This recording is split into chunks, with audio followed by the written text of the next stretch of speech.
Okay, I think we're good. Why don't we let everyone in, or is everyone already in? Yeah, let's let everyone in. Does someone want to do that?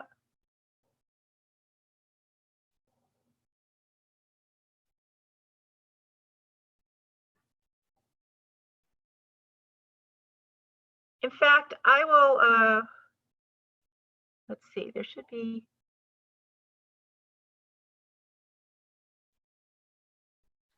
I'm going to turn the waiting room off. Then you won't have to, everyone should be able to get in now.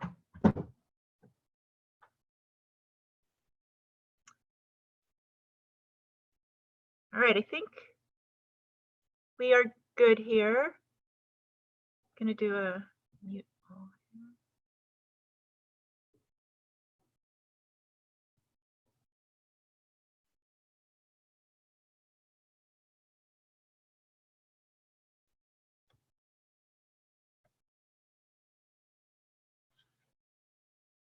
All right, folks, it's 10 o'clock, so let's get started. I'm Vivian New, the president of the Santa Clara Valley chapter of the California Native Plant Society. Welcome to our second session of the Going Native Garden Tour. We're happy to welcome you virtually. It's a little sad that we're not out in the gardens live, but this is hopefully a close substitute. And we are working as a chapter to get more and more of our events up live. And next week, we're going to have another one of these live sessions starting at the same time, 10 in the morning.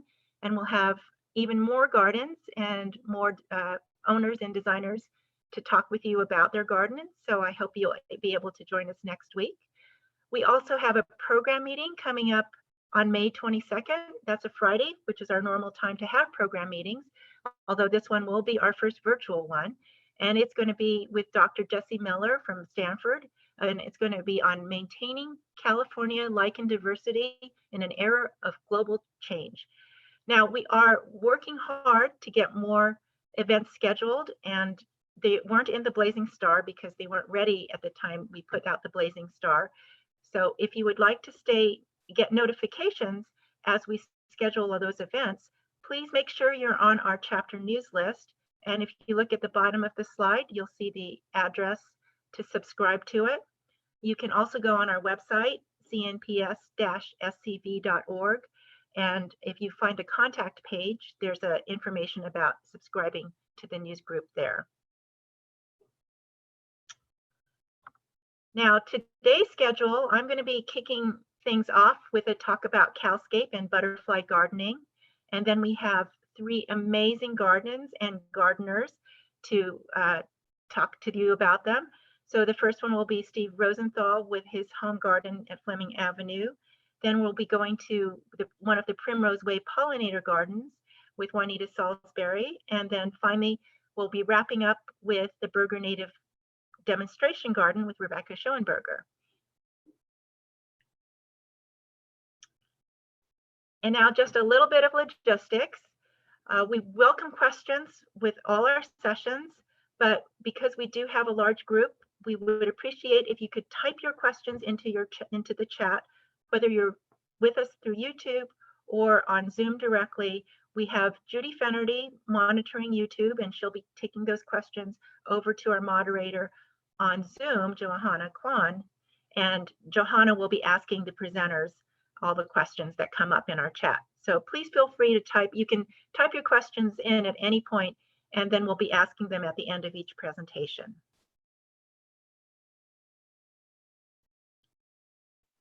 And now I'm going to turn off my video, and you'll just hear my voice, because otherwise all you're going to see is the side of my head.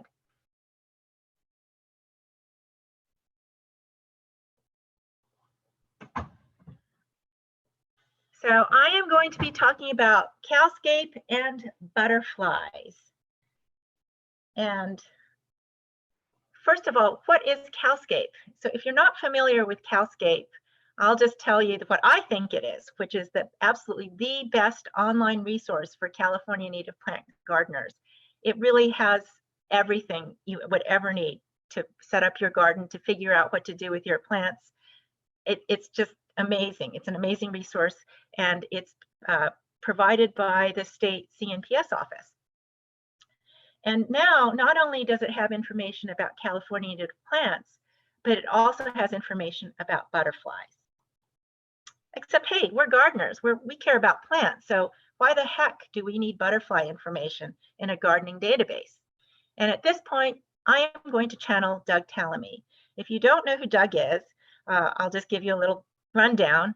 He's a professor of entomology at the University of Delaware, and he wrote a book called Bringing Nature Home. And I swear he is also my inspiration about all of this. I didn't understand it myself until I heard him speak, and it just was transformative. So what is going on? Well, there's an insect apocalypse. There is a huge decline in the number of insects in the world. It's been in the news quite a bit lately. There's been a lot of news articles about it, but there was one reference in this New York Times article about a survey in Germany where they've been monitoring the insect population for over 27 years now, and they discovered actually in 2018 that they had found a 75% decrease in the total number of insects in that preserve. And that's been not always that dramatic, but it's pretty uniform across the world where insect populations are being monitored, that there's a fairly severe drop in the insect populations everywhere. And it's not just insects, it's birds too. So last year, a big survey was completed, and they found that the number of birds in the US and Canada has fallen by 29% since 1970. And this is one of those things that probably we all have noticed ourselves without being really conscious of it. But it's horrifying.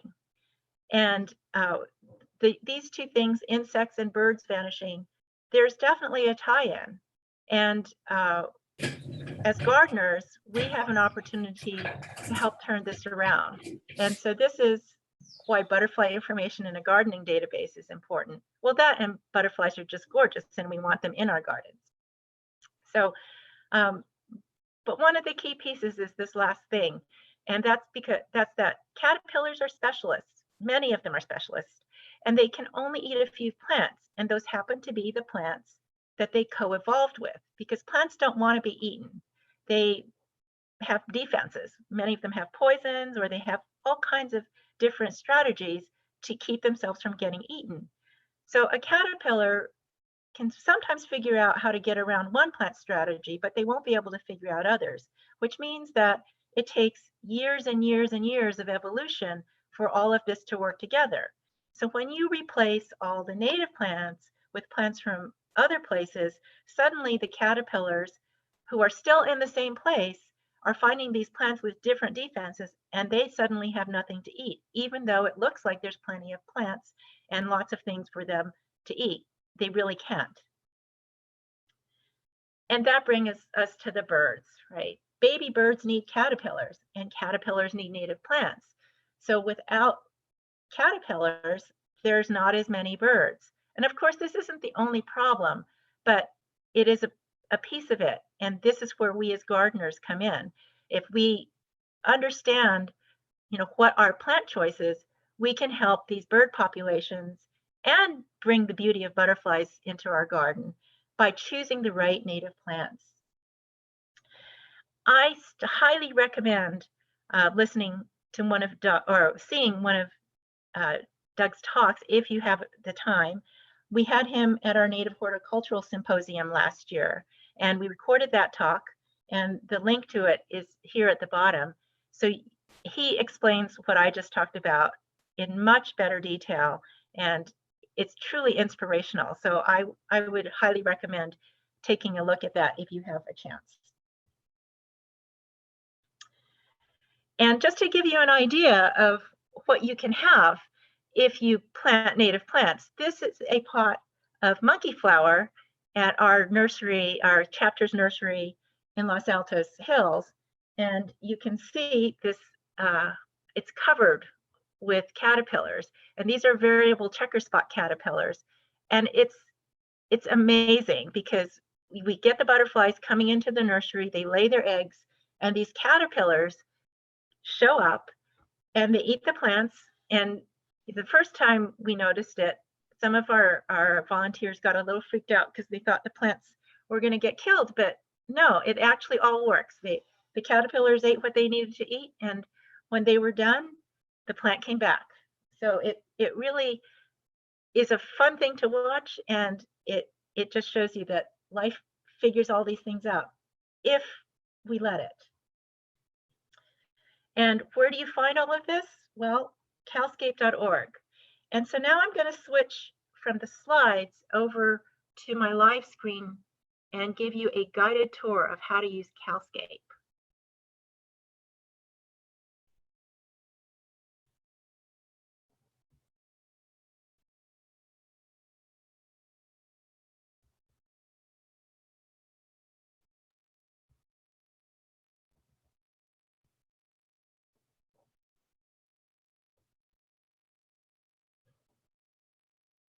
I hope everyone can see my screen now. And this is calscape.org. So when you start it, you get this page. And if you joined us last week, I gave you a quick overview of how to create plant lists. And that's an important thing when you're using Calscape because it lets you keep track of the plants that interest you. So I'm going to do a very quick overview of how to do that. If you look up here on the right side of the screen, there's a sign in on the menu bar, and you click on that, and that gives you the opportunity to set up an account or log in if you already have one. Since I have an account, that's what I'm going to be doing, but you can click this little sign up button, and all you have to do is provide your email address and set a password. And then you also have the opportunity before you click the create my account button to choose to sign up for the CNPS newsletter. And I do recommend doing that. It's not a lot of email, and you can always turn it off if you decide you don't want it, but there's a lot of great information that our state office sends out, and you'll have access to it automatically if you click that button. So since I have an account, I'm going to go back and log in.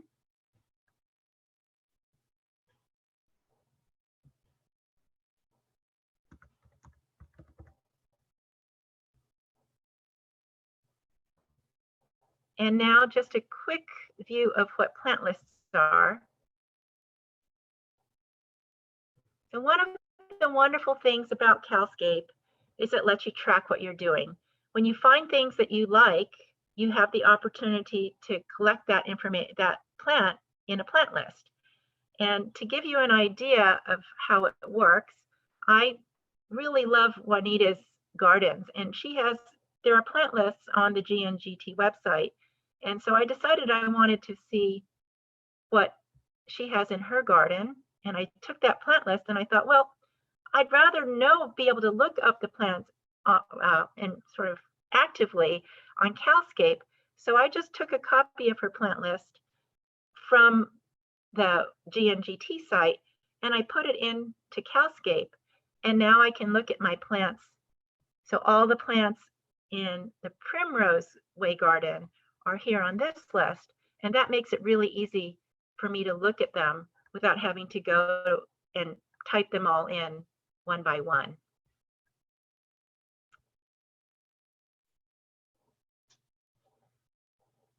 All right, so that's what plant lists are, and now we're just going to look at Calscape, and I'm going to start with the butterfly section. So to look at butterflies, you go up here again to the top menu bar, and there is a choice, butterflies, and so click that.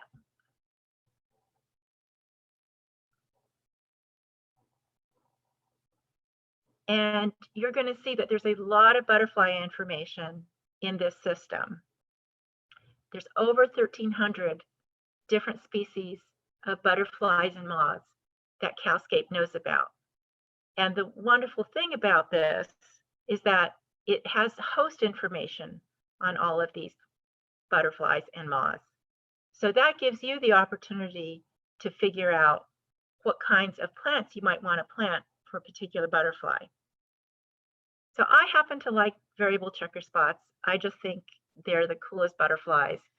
And I want to, let's say I want to add more host plants for the variable checker spot. Well, I can do that.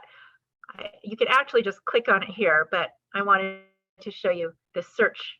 So up here at the top of the screen, if you can see where my cursor is, there's a little search, and you can start typing in the name of the butterfly, and it's super helpful because it immediately will start showing you a list of the different butterflies that match the letters that you type in. So I've typed in enough, and it shows me variable checker spot as an option.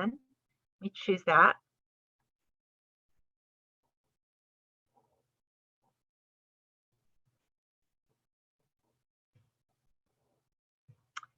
And boom, here I am with the variable checker spot.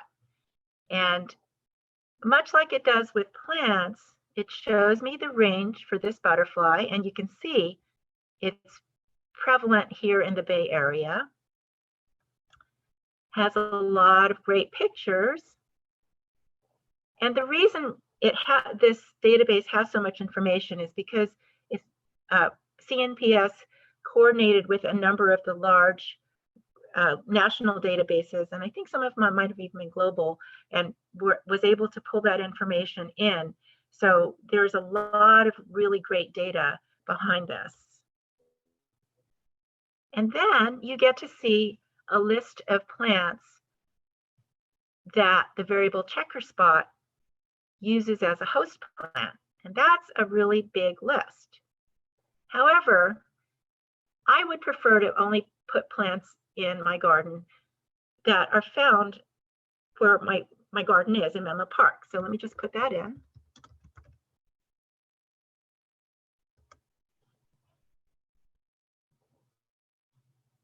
And now when I go down, it's narrowed it down. And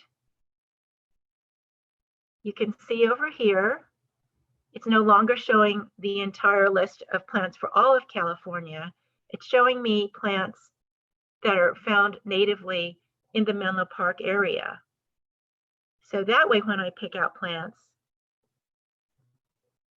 I know that they're plants that are likely to do well in my garden and are also probably more suited to the checker spots that you find here in this area.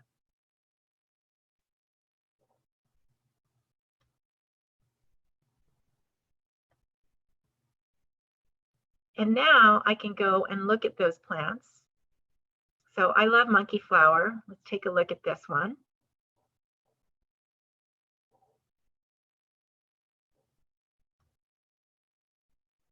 And yes, this is something I definitely want to make sure that I have in my garden. And here's where the plant list comes in. I can say, add this to my plant list. And you can see, I'm sorry, I did go a little fast earlier and I didn't show you. I have actually set up a number of plant lists. So I had that Primrose Way plant list that I showed you before, but I set up a list where I'm collecting plants that I potentially would like to add to my garden for butterflies. So I made a list called Butterfly Plants for My Garden, and all I have to do is click that, and now this is in that plant list, and I'll show that to you in a little bit. If you haven't been on Calscape before, you can now have the opportunity to see all the wonderful information that it shows you about the plant. Much like the butterflies, there's a map so you can see where in California this plant is found. And it's and obviously, since I chose Menlo Park, you're only going to be seeing plants that are in are natively found in the Menlo Park area. But you can see it's a sort of a coastal plant, not much in the Central Valley, but it's definitely here in Menlo Park. And then I can also see, what the size is likely to be, its form. It tells me a little bit about the plant. And pretty much, I think, the kinds of things that we as gardeners need to know when we're trying to make a decision about what plants to purchase and where we're going to place them in our gardens. Now, the other fun thing is when you, just as when you go to a butterfly, it shows you all the host plants. When you go to a plant, it shows you all of the butterflies and moths that potentially use it as a host. And one of the things about host plants, the host plant information, is that there's a lot of things that we still don't know. I watched part of the East Bay tour, and they had Pete Vallot, who's the owner of East Bay Wilds, on as a segment. And he said something that I've been thinking for a long time, is that there's just so many plants that we don't know all the things that use them as host plants. So I think this list is a great starting point, but never think that when you put in a native plant that you are only feeding the different moths and butterflies that show up on this list. Very likely there are other things that just haven't been documented yet. So natives are great because we know that there are definitely some things that use them. But I think one of the things that is also important to think about is that it's probably, they're very likely every plant is feeding even more than we know about. And so let me show you here. So there's the common Buckeye, another wonderful butterfly, Myleta crescens. But if you look, as I was saying, we don't know everything, but we do know absolutely that the variable checker spot uses monkey flower as a host plant, and these others are likely. They haven't been absolutely confirmed. So I guess probably what's happened is people have found some of their caterpillars on monkey flower, but not enough to make an absolute confirmation that it's one of their primary host plants. Okay. Vivian, can I ask a quick question? Yeah, please go ahead. Are you showing full screen right now? It was a question from the outside. Yes, I cannot make this any larger. What I'm showing you is my web page. Yeah, and no it problem. is using the entire screen. Thank you. I don't think there's a way for me to make this any bigger. Let me see if there's a way I can make this a little bit bigger. Is that looking any bigger for you guys? I just increased the size on this. I'm hoping that might help if people are having trouble reading it. I think so. Why don't you keep going? I appreciate it. Okay. All right. So I have decided I want this plant and I want to know where I can get one. Well, you can stay right in Calscape and find that out. So let me go up a little bit. So right there next to the add to my plant list, if you remember my plant list is right here, there's a list of nurseries. So the wonderful thing about Calscape is many nurseries, including our own chapter nursery, have loaded our plant lists into Calscape. And all you have to do is then click on that list, and then they've put it together so that when you go to a plant, it'll show you a list of the nurseries in the state that Calscape knows about. It's not a complete list. And especially in our area, we have so many nurseries that carry native plants, but don't necessarily have their lists in Calscape. So don't worry if you don't see a local nursery listed. You should definitely call a local nursery because they may simply have not listed their plants in Calscape. But this is a really great place to get started. And you can see all over the state, these little red dots show you the locations of the nursery, which includes our nursery. We happen to carry this plant, the CNPS SCV nursery here. And you can click on any of the nurseries that show up, and it'll give you information about the nursery, including where their website is, their plant list, and a nursery page. So it's pretty much a one-stop shop. Like I said, Calscape is an amazing resource because it really does lead you completely around. You can find everything you need just within Calscape.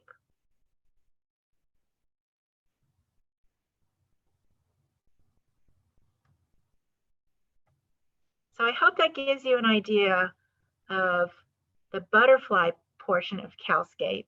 and how you can use Calscape to set your garden up with host plants that are most desirable for butterflies that you're interested in. But that's not where it ends.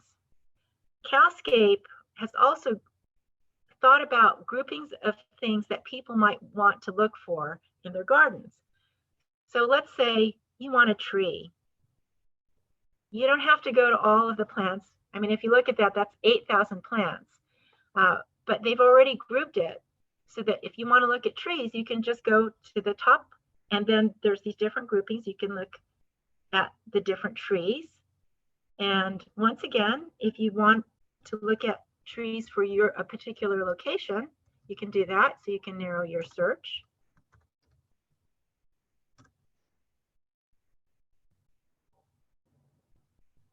And as you can see in Menlo Park,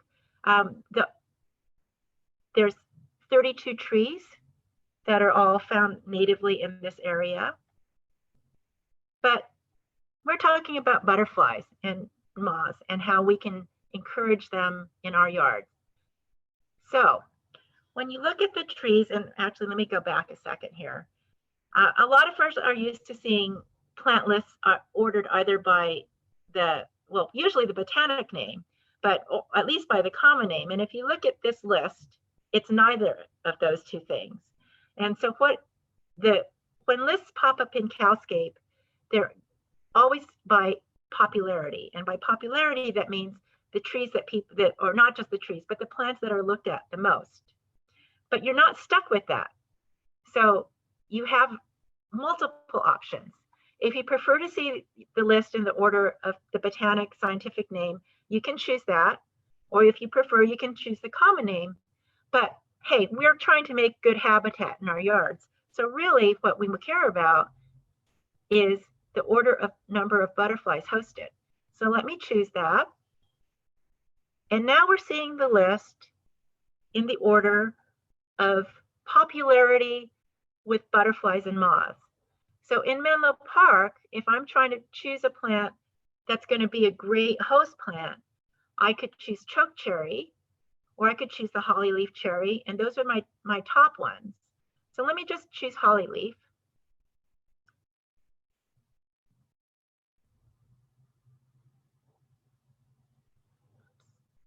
On here.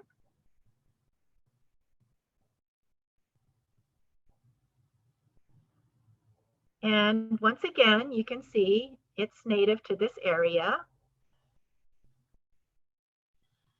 And now if I go down, look at how many butterflies and moths it acts as a host for. And so that is another thing to keep in mind when you're thinking about your choices. Obviously, if you want to support monarchs, you're going to need milkweed. If you want the variable checker spot, monkey flower is a good one, but there's a lot of other choices.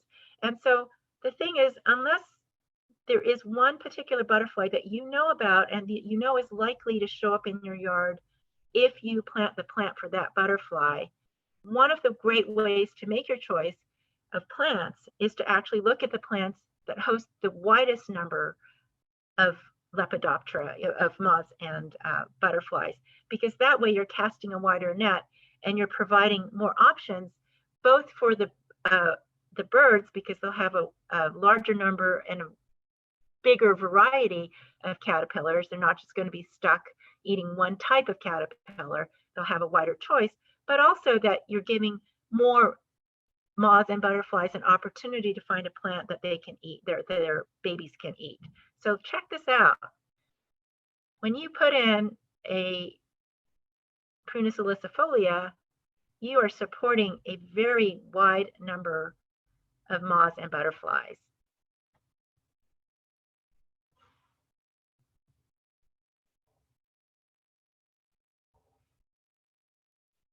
And let's just take a quick look at the other ways that Calscape can show you what you help you find the right plants for your garden. So as you can see, quick request from the chat. Could you go to the upper right corner of your window, and to the left of the X sign, there is this icon that will maximize your screen even bigger than it is now. Okay, I'll do that. Up. Yeah, this one. Yeah, bingo. Thank you. Oh, I'm sorry. I thought, thank you. I should have done that before. I didn't actually realize that wasn't like that. Thanks. Okay. So let's go down here and look at the other options. And actually, there is even a group called Butterfly House. So if your goal is to only look at plants that are known to support some butterflies, but then keep in mind, not every plant has been documented. You can go just to Butterfly House and see a list of the plants that are known to be butterfly hosts. And then you can always narrow it down to your location.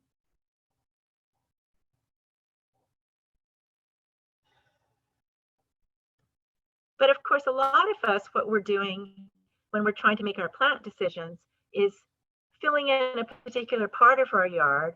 And I know at the nursery, one of the questions we get very frequently is, what's going to work in the shade?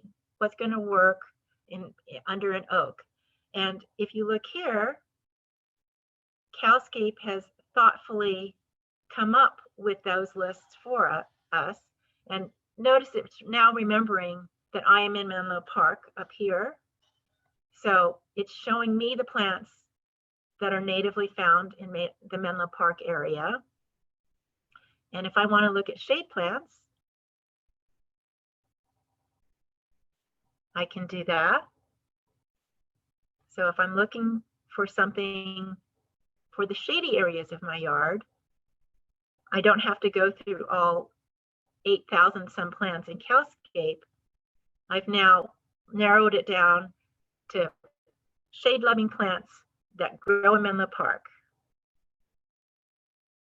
But of course, sometimes it's not the sun you care about so much as the water level.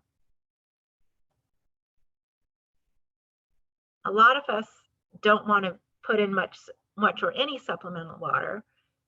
So here I can look at plants that want to be in dry areas. And once again, it'll narrow that list down for me. Should still, yeah, so it's still in Menlo Park. And it's got a really nice list of plants for me to look at. And once again, this is also in the orders of butterflies hosted. So the thing about Calscape is once you set something, it'll generally remember it as you go from screen to screen, so you don't have to keep repeating that you're in Menlo Park or the order that you would like to see the plants displayed. And while I'm on this, I want to mention a couple other things about these options.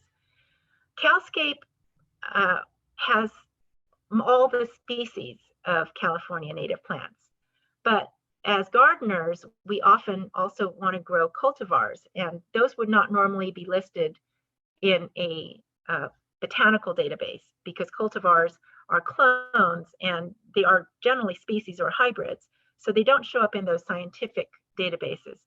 And here, if you want to include those nursery cultivars, they will show up. But if you just want to stick with species, you can say hide them, and then it won't show you all those ones that have been the native plants that have been raised specifically because they look good in gardens. The other thing is Calscape, also shows plants.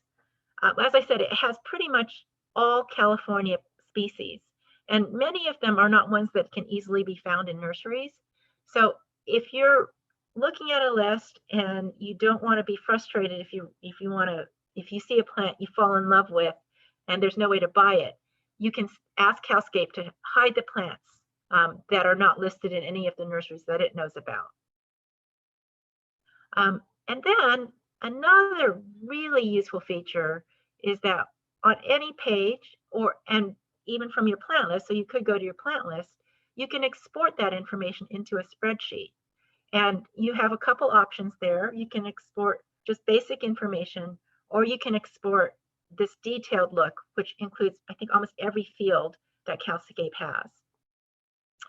The other thing you can do is with the plant list itself is if you get to a place like here, let's say I want to just remember all of these plants that are in Menlo Park and they like dryness. Now that I've made my choice, I can say add all to plant list.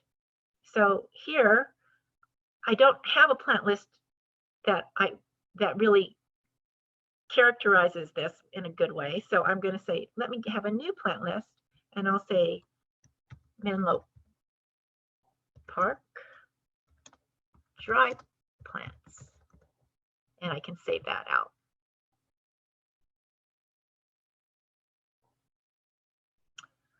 So now this search that I've put together is saved for me in my plant list.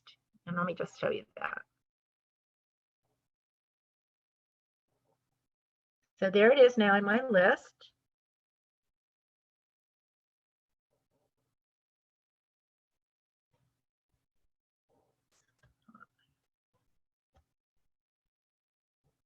And I can go here, and you can see it's got the same plants that I had with my search, but now this is saved for me for as long as I want to keep it.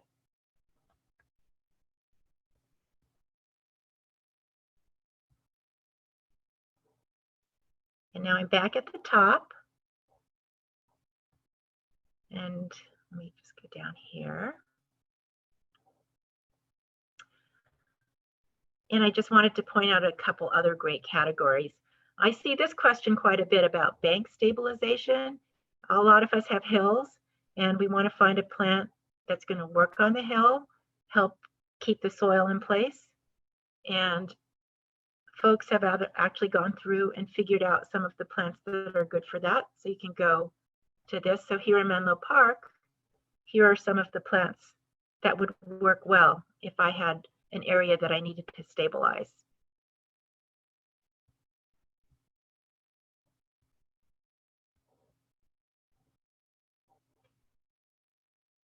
And then, of course, there's those beginner plants. I know I killed a lot of plants trying to figure out what was going to work in my yard. And I probably could have avoided a lot of that frustration if I had started here on Calscape, which unfortunately Calscape didn't exist at the time I was starting, because boy, it would have been so much better. But now there's a list. I can choose from this list and have a much greater likelihood of being successful as I start.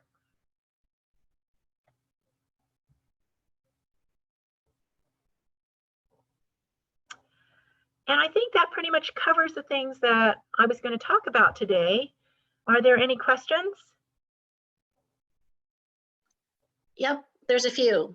Thanks, Vivian. The first question is there a tutorial that the group can post on the organization's Facebook page, perhaps like a collection of last week's presentations and this one in a video form on the CNPS Facebook page, where if it could be posted there? Well, our YouTube channel has last week's recording, and it will have this week's recording, and those can be shared on the CNPS Facebook page.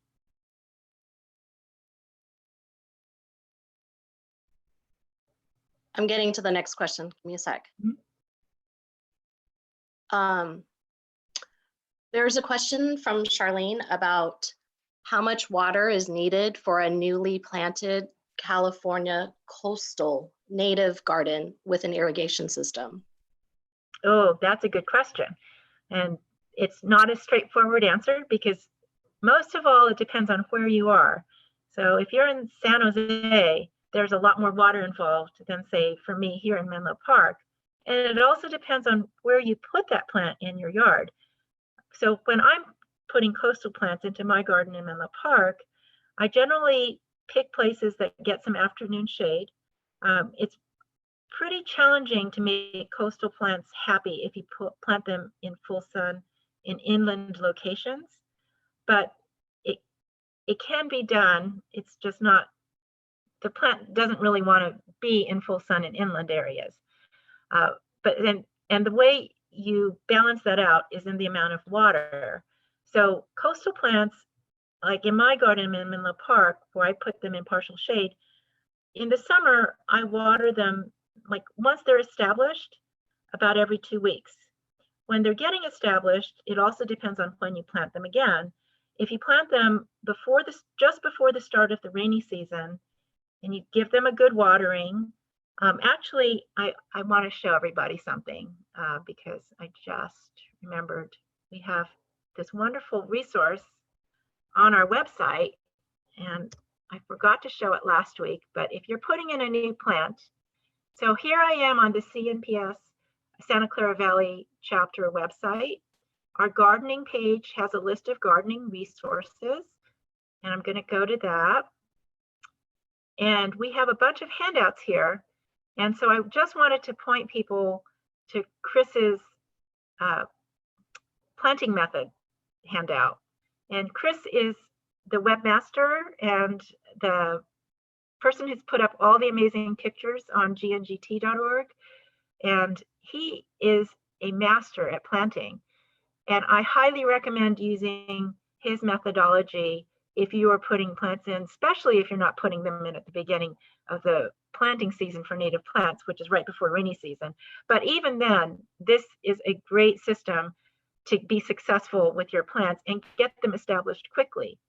So it involves putting in water. And anyways, I will not read this to you, but take a look at this because this is a good way to be successful when you put your plants in, get them established, and then get to that point where you don't have to water them as much. So now to go back to the original question of how much water do coastal plants need if you're planting them inland, I would have to say that the way that I figured it out was I just watched the plants. I watched to see when they started looking slightly stressed, and then I would give them a deep watering. And for me, once the plants were established, that turned into approximately once every 2 to 3 weeks during the summer. And then depending on the amount of heat, the amount of sun, it can be a little bit more or less than that. So I hope that answered the question. Unfortunately, I just don't have a straightforward answer to it. Can I add something? Yeah, please, Madeline. Okay, so one of the important things to always remember is that when a plant is getting established, its water needs are quite different than what is ongoing. And when you look in a list, when they talk about water needs, they're talking about established plants. So almost everything, unless you plant it before the rainy season, and we have a good rainy season, will need some extra water in their first season. But you have to be careful how you give it to them. California plants in general are not adapted to getting water when it's hot. So if your plant is new, it didn't really get totally established during the winter, or you planted it in the spring, you're going to probably have to give it some water, but you want to pay attention. If we're going to have 100-degree weather, that is not the time to water it. So when I need to give supplemental water, I check the weather forecast. Try to give it water either, say around 10, 11 o'clock at night or first thing in the morning. Give it a good soaking on a day that hopefully won't be too hot. So that's one of the things to look at too. And and also if you look like we're going to have a really hot spell, but it's still fairly cool, you might want to say, okay, I'm going to give them some supplemental water in my new plants before that time. Do it on the days which are still moderately temperate, but always go with a cool period of time. And ideally, I find nighttime, like sort of in the evening, making sure you soak the soil, don't get things on the leaves. And that way it has the whole evening to sort of have that water soak in, and it won't be super wet when the heat comes. Anyway, that's my advice. Thanks, Madeline. A few more questions? Yeah, please go ahead. Okay. Does the Excel spreadsheet include moths and butterflies? that is an excellent question. Let's just go look, because that is not something I tried to do. So I don't know if it lets you.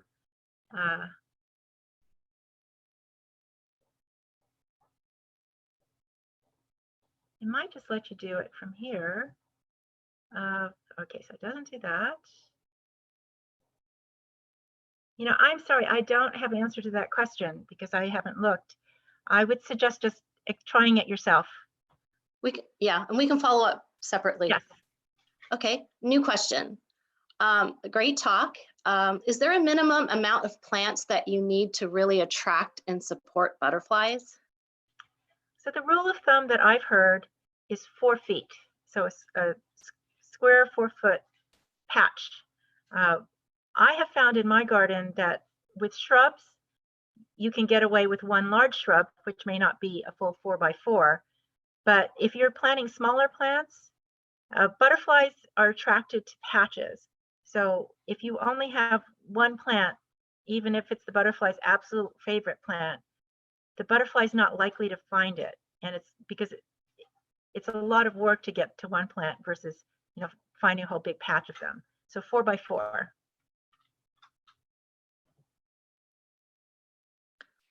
Cool. The latest question is about the chapter offering virtual workshops. I'm assuming it's about Calscape workshops like we're doing now. So the short answer, if you don't mind, Vivian, is if someone has a specific section beyond the offerings we've done last week and today, please let us know via chat now, or you can contact us at President. Is that a good one to send an email to? Yes, please. At cnps-scv.org, right? Yes, exactly. Thank you, Johanna. I'll type that into the chat, but I just wanted to be clear. I think we've caught up on most of the questions. Can you see that one? I cannot. I was actually going to say the timing is really good if we're ready to move to the next one. But did another question just come in? It wasn't plant related. She just wanted a question about gophers and how to deal with them. So okay. I guess we can move that one offline and then continue with our program. All right, perfect then. All right. So thank you all for listening to me talk about Calscape. And now we're going to move to our first garden, and it's Steve Rosenthal's garden. Steve is a former president of our chapter. He's actually a 4-year president, and he's pretty much done everything, really. Steve is an amazing person. He started our chapters where he started the last version of our chapter's website. He has started a restoration group at Alum Rock Park. Incredible work there. And when the park opens up again, he's always looking for more volunteers. I've gone to one of his restoration sessions, and they're really fun, and it's just inspiring to see the changes that he's made there. So if you're ever interested in trying out doing some habitat restoration, do think about Steve's group as a possibility. And he's done such a great job. He's even received awards from both the city of San Jose and the state for the work that he's done at Alum Rock. He is a field trip leader. He is, for our chapter, he is a docent with the Santa Clara Valley Open Space Authority. And one of the other things that he's done, such a benefit to all of us, he has spent countless hours recording our program meetings, the Gardening with Natives lectures, and different symposiums, and they are all available on our chapter's YouTube channel, which you can get to from our chapter website. So on that note, I am going to turn it over to Steve, who's going to talk a little bit about his garden, and then we'll show you some of the videos, and Steve will then be available for questions. So take it away, Steve. Thank you very much, Vivian. Let's see. Yeah, I started my garden about 12 years ago or so, and it was after inspiration from working with Arvin at Lake Cunningham. And it was a really wonderful thing. So let's see. Do you want to start the video? Yeah, let me do that. Oops, it's actually, here we go.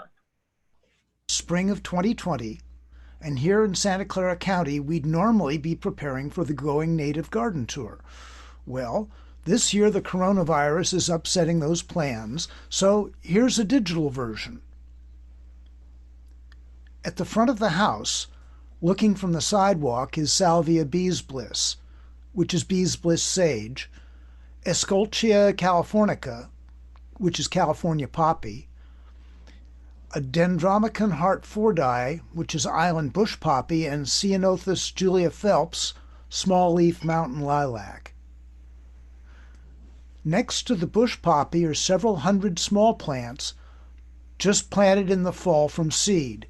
Linum lewisi, which is blue flax, and Clarkia unguiculata, elegant Clarkia. On the north side of my house, we have another island bush poppy, and behind that is a western redbud. The bush poppy blooms for almost the entire year. The redbud, while just gorgeous at its peak bloom, it only blooms for about a couple of weeks. On the right side are two California buckwheats. They'll be in bloom May through September. On the other side of the driveway is a Datura wrightii, or Jimson weed, but how you could call any plant this beautiful a weed is beyond me. It has these gorgeous flowers May through September or so, and next to it are two different Dudleya virens Hassii and Dudleya cespitosa coast Dudleya. In the background, or Chlorogalum pomoderanium, another name is soap lily. And on the far left, you can see a small part of a Stanford's manzanita, and then further back, a John Dowerly manzanita. Then two monkey flowers, a yellow one, Diplicus auranticus grandiflorus, which is apricot monkey flower, and a red one, Diplicus auranticus curious red. Behind it is a Diplicus auranticus trish monkey flower. To the right is a rather large shrub, Ribes speciosum, with some lovely red flowers, which is called fuchsia flowering gooseberry, and an even larger shrub, Trichostemma lanatum, woolly blue curls. It's almost 10 foot across. Right now, there are no flowers on it, though.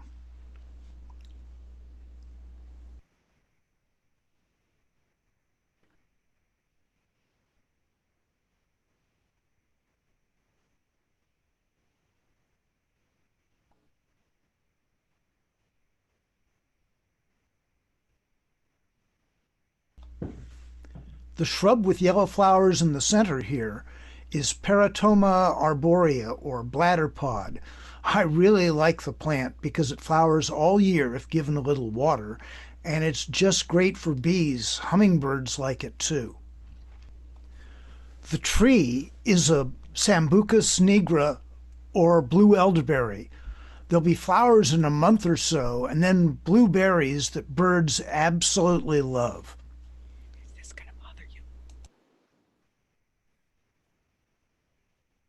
We start this slide with Hummingbird Sage, then Seaside Daisy, Douglas Iris, California Yarrow, Bee Plant, Yerba Buena, Pink Honeysuckle, and in the background, Hedge Nettle.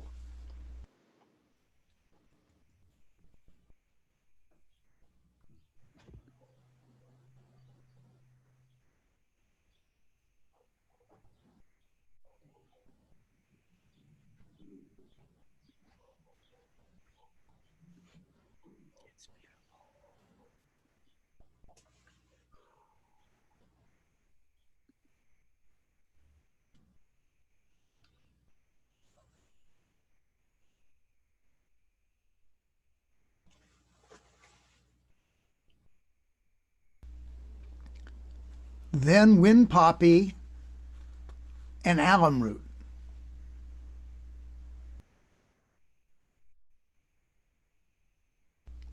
You may have noticed several logs in the background, and under the logs were found some California smooth salamander.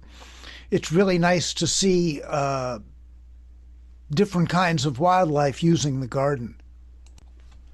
Shading the area we've just seen are two rather large oak trees, a coast live oak in the foreground and a valley oak further back. When I moved into the house 40 years ago, there were 7 pine trees on the property. A few years later, they were all killed off by the pine bark beetle. There were a couple of oak trees in the shade of these trees that were a few inches high. I believe they were planted by scrub jays. Well, you can see they've grown quite a lot since then. In this next view, we start out with Lupinus albifrons, or silver bush lupin, more soap lily, then a big patch of Ceanothus griseus horizontalis, or Yankee Point ceanothus. Then some Ribes viburnifolium, or Catalina currant, and then some Diplicus auranticus jelly bean white, which is a monkey flower.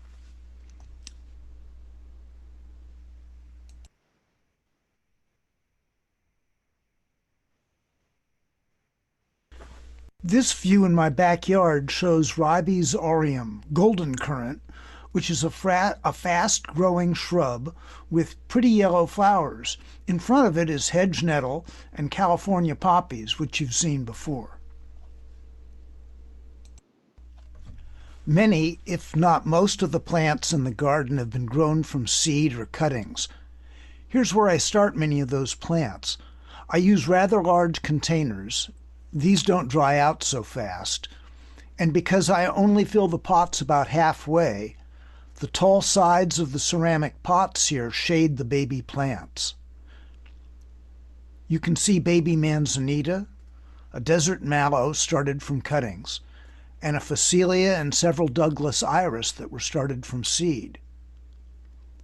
The next slide shows a couple baby ceanothus, a few monkey flowers, and a brewer's clarkia, among others. Here are some photos of birds and bees, wildlife that I've found in my backyard. Hope you enjoy them. After that, there'll be a list of coming attractions, which is to say, plants that'll be blooming in the next few months. Hope to see you later. Bye-bye.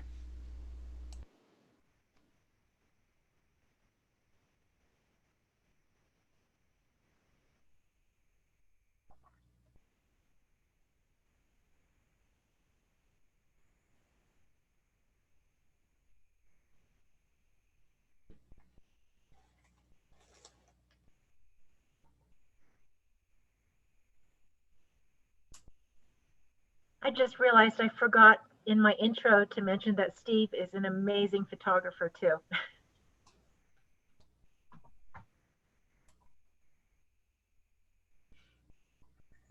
And if you want, Vivian, you can skip the coming attractions because we're going to see a bunch of those anyway.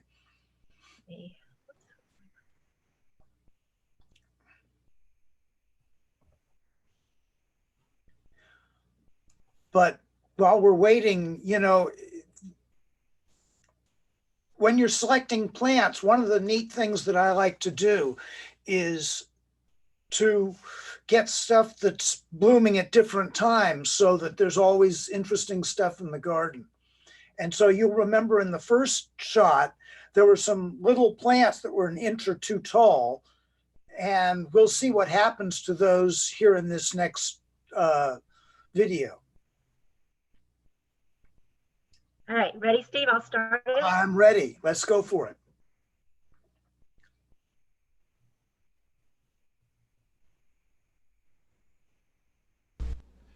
Welcome to the first update for the Fleming Avenue garden. It's been about a month and a half since the garden video, and much has changed. This time, I'd like to feature some of the pollinators that visit and live in the garden, One of the great things about planting native garden is that you attract so much life. In the first garden video, these elegant Clarkia were just a couple of inches high. Now they're in flower and attracting pollinators. The flowers look a little bit like bow ties. The moth here is a white-lined Sphinx moth, and I think it's quite pretty. It hovers like a hummingbird, and like a hummingbird, it has a very long tongue, which you can see coming out of its head here.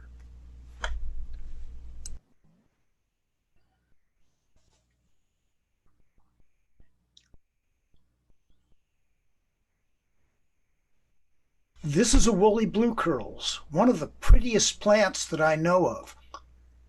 Here's a close-up to show what I mean. Only problem is I can't show you how it smells, which is wonderful.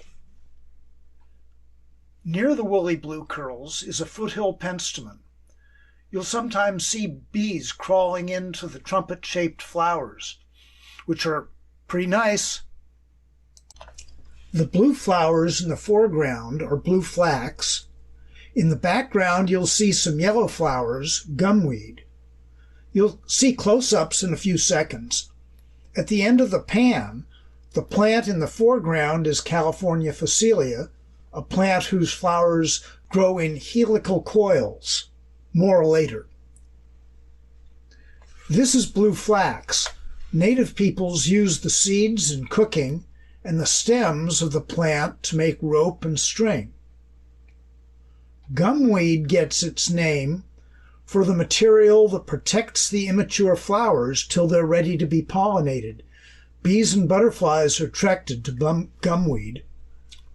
Here is a leafcutter bee and a sweat bee.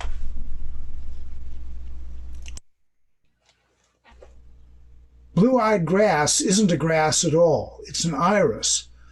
But given some years, it does fill in an area with green grass-like leaves.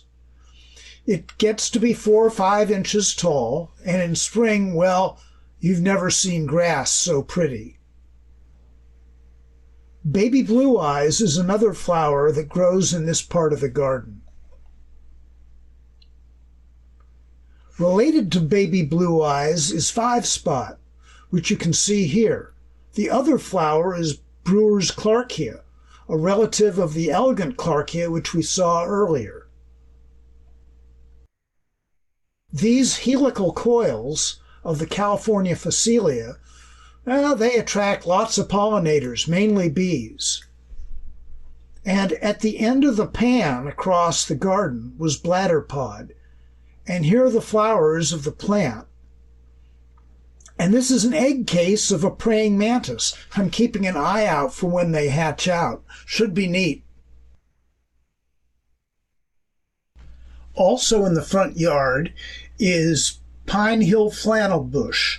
It's listed by the state of California as rare and by the federal government as endangered. It's a member of the mallow family. Now, the bright orange flowers are quite beautiful, aren't they? The next few photos are taken in the backyard. The left foreground is single leaf onion. On the onion, here we have a painted lady butterfly and a green mason bee. Elegant Clarkia, some chick lupins, and sticky monkey flower. Next is a slightly different view that shows globegilia, a better view of the chick lupin, and also visible is yarrow in the foreground. In this next photo is Dudleya virens haasii, a rare succulent. In the wild, it grows out on the Channel Islands. Even though it's rare, in my yard it seems easy to grow, and I've propagated several new plants.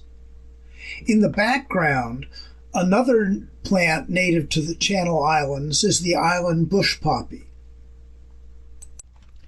Thanks for joining me in this tour of my garden. In a couple of months, I should have another episode with lots of new flowers. 2 different California fuchsias, 6 different buckwheats, flowers of the Buckeye tree, two Tritolea, several Calicortus, golden bush, California aster, a rare thistle, a narrow tar plant, and two different milkweeds. See you then.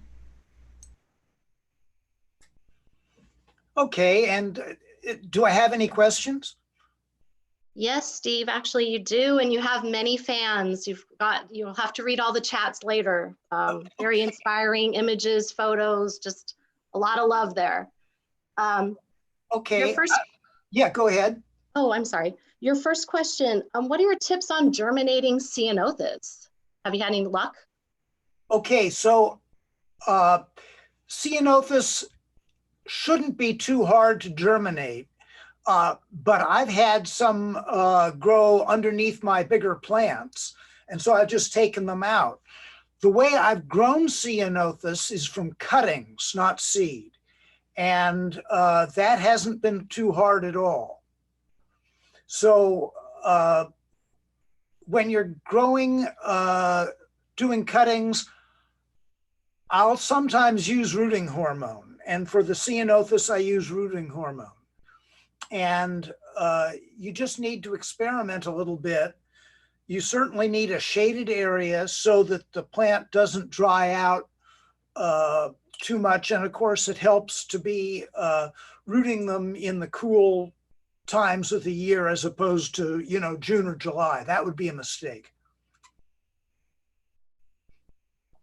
Next. There was a question about soap lily, and is yours in some shade? Soap lily will grow in absolutely full sun, and usually the biggest problem, and it grows from seed very readily. No, you don't have to do anything to the seed. Once you have some soap lily, you'll have plenty of soap lily. In our restoration, and I'd invite people to go up to Alum Rock once it opens up. We have a lot of soap lily that grows in full sun on a, southwest facing slope. So you couldn't ask for anything hardier than that. Thank you. Can you talk about the irrigation in your garden, Steve? Sure. So, one of the things that I like to do is to take a gallon jug or a 2-gallon soap container and put a very small hole in it with, maybe a needle the size of a sewing machine needle. And that way the water drips out over, maybe an hour or so. That's what you want to do. Start with a small needle and see how long it takes. And the neat thing about this, we talked about problems with, getting the top of the root wet during hot times, because that can lead to disease. And what I do is I place the gallon or 2-gallon container, maybe a foot away from the plants that I want to water. And what happens is you'll see this 2 or 3 or 4 inch moist area, but underground that's blooming to several feet across. And so it waters the area without getting the top of the ground too wet. And that means that most of the water goes into the soil as opposed to evaporating it. And it doesn't cause problems in terms of plant rot from hot, moist temperatures. Next. Is your blue-eyed grass in the shade? The person asking says theirs isn't doing so great. Yes. So in my garden, it's shaded. It wasn't in full shade for a long time, but it's certainly in full shade now. It was in part shade before, and it really does like the shade. Thank you. Are California Buckeyes poisonous to bees? California buckeyes can be poisonous in large quantities to honeybees, but the buckeye flowers are incredibly valuable to butterflies, especially the checker spot butterflies. And you can sometimes see 4 or 5 butterflies on a single flower. One of these, or I should say inflorescence rather than flower, because one candle of flowers on a buckeye tree might have several hundred flowers on it. And that's one of the reasons why butterflies like it so much. It takes them a lot of energy to get airborne. So if they can walk on a butterfly, or it's the same reason why they like Asteraceae flowers so much, you've got a lot of little flowers in a single inflorescence. Next. There's a question about bush poppy. It's not doing very well. It shot up to about 6 feet in the first year, but now it's mostly going dry. There's a picture that's in the chat, but I think the file's pretty large to download. I would suggest pruning the plant back. My island bush poppies like to be pruned, and it certainly helps them produce flowers. So I would prune it once in a while, and then you can get a very gorgeous poppy that way.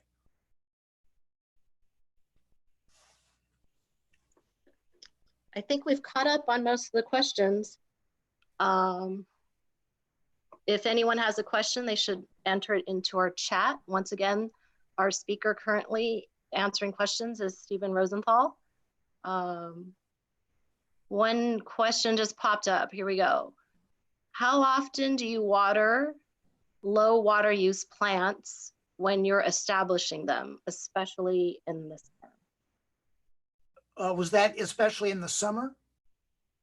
Correct.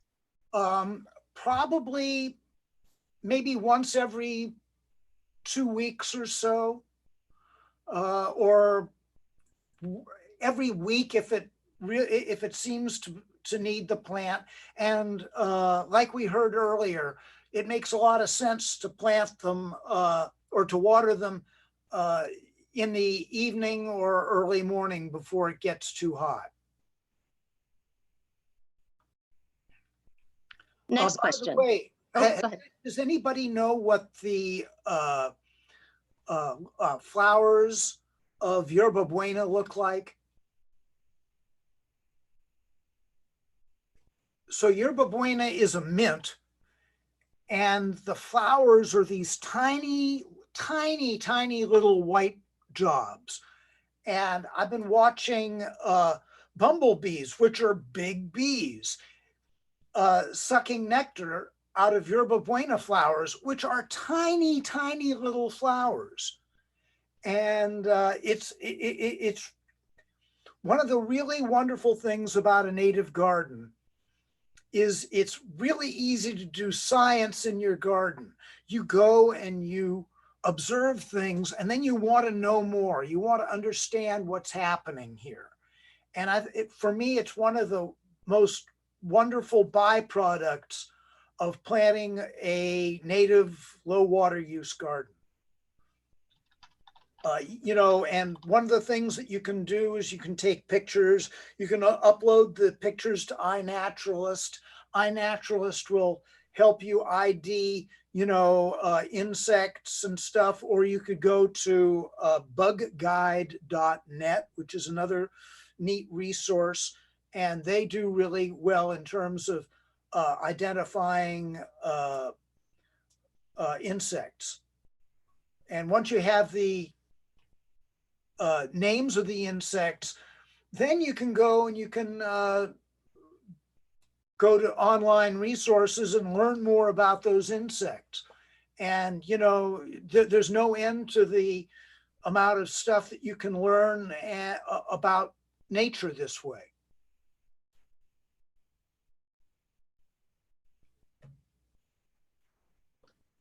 Ready for another question? Sure.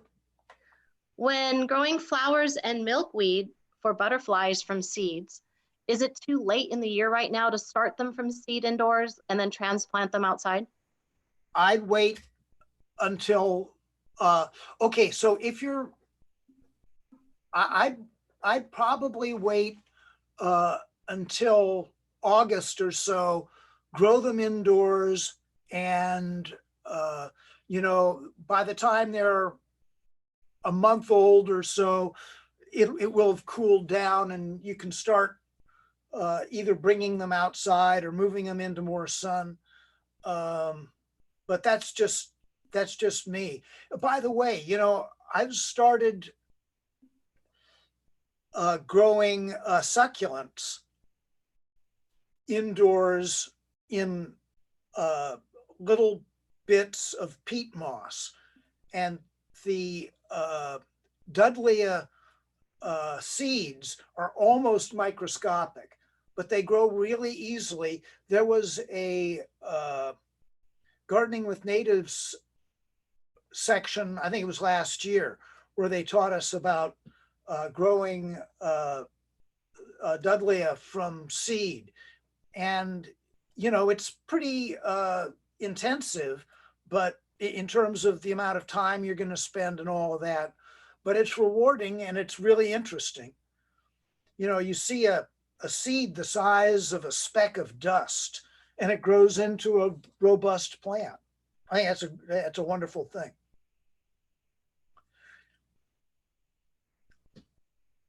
By the way, I posted a photo of wind poppy seed pods, because, you know, in the photo, in the video we saw, you saw some wind poppies there underneath the coast live oak.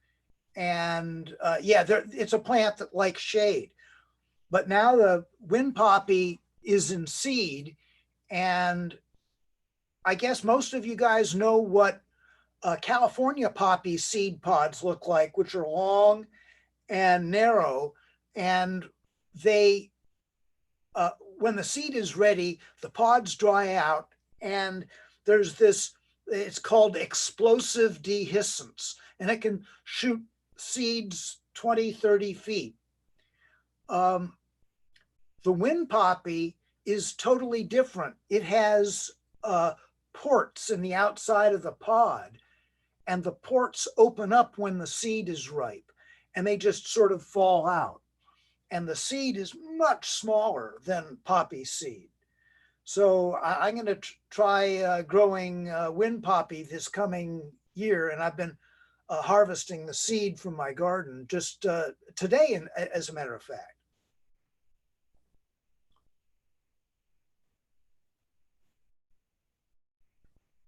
Thank you so much. I think we'll continue on our today's schedule. I will see if Vivian's available. Sounds great. Thank you. Thank you, Steve. Thank you, Johanna. I am available, and I'm going to take us to our next speaker, who is Juanita Salisbury. She has a PhD in biophysiology from the University of Florida, as well as a Bachelor of Science in Landscape Architecture from West Virginia University. In 2009, she established Juanita Salisbury Landscape Architecture after working for commercial and residential design firms. She recently returned her focus to California native plant pollinator habitats. And in 2016, she established the Primrose Way Pollinator Garden, which is the first of 5 gardens, and that they're in Palo Alto. They are gardens that you can visit now because they're out in public spaces, and they combine her educational background, the biology and behavior of food intake, with design expression born from landscape architecture. Her focus is to research and educate about these habitats, as well as exploring opportunities to install more of them. And so I'm going to turn it over to Juanita now, and she's going to be talking about the Gwenda garden out of those 5 gardens. Thank you, Vivian. It's a pleasure to talk about the gardens today. We do have 5 public gardens. The first garden was the Primrose Way Pollinator Garden.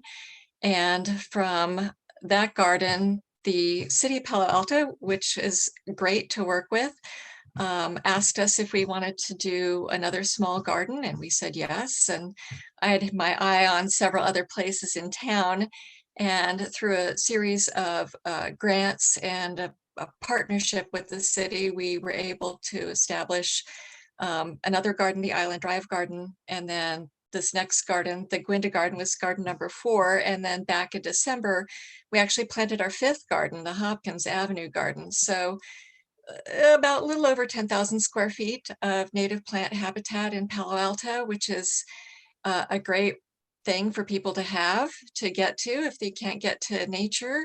It's like there's a nice little walking tour of the gardens that you can go on. So, but yes, also my background is in the physiology and behavior of food intake. So I'm very interested in design to enhance ingestion of plant resources, and which leads to better biological resiliency. And actually, I'm giving a talk on Wednesday, another Zoom talk for the Bay Area Water Supply and Conservation Agency, about how to design these habitats to enhance biological resiliency. So that's at 7 p.m. on Wednesday, and you can sign up on the Bosca website. And I think they've enlarged their capacity to 500, so I'm hoping for a full house. We'll see.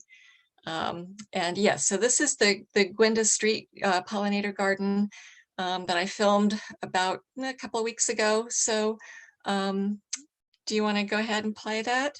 Sure, and I just wanted to suggest that maybe while it's playing, if you could type in the information, the link for your Bosca talk into the chat, just so that people have a written, because Bosca, even the spelling, you know, just BAWSCA, Bay Area Water Supply and Conservation Agency. It's actually pretty easy. I have the link actually listed on both our Facebook and Instagram pages. That's a good way, but maybe after I'm done with the tour, we can address the actual website and how people can sign up for that if they're interested. Oh, there it is. Somebody else did it. Never mind. Right. Thanks. I'll start the video. Okay. Here we are at the Grandest Street Pollinator Garden. This is a nice public pollinator garden here in Palo Alto. It's about 1,000 square feet. In the back we have a large valley oak that was here before, and this garden actually was nothing but ivy, and the ivy has been removed, and we planted it up with almost completely all native plants. Here on the sidewalk, on each side, I've got in blooming in yellow here, the Eriophyllum lanatum on both sides. And lots of erigeron that's just getting started to bloom. And then on the very ends, I've got some nice Aster chilensis that's coming up. And also more Aster on the ends there. One best tip for pollination services is to plant in mass. So I've got a large amount of Eriophyllum lanatum planted in here, and it's really showing a lot of bloom right now.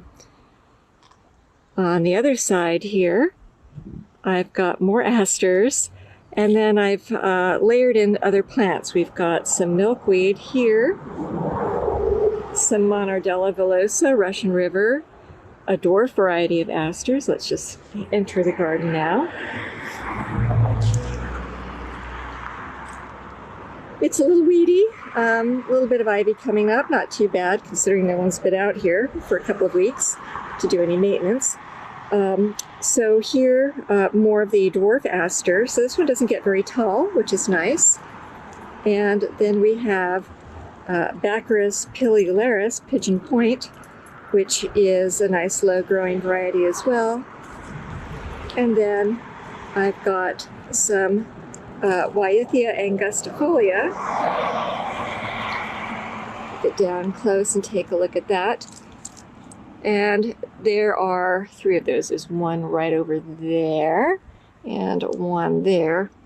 So that's very nice. And I like to use a lot of plants that are herbaceous perennials like this, so that they disappear and then reappear. It's just a nice way of layering things in.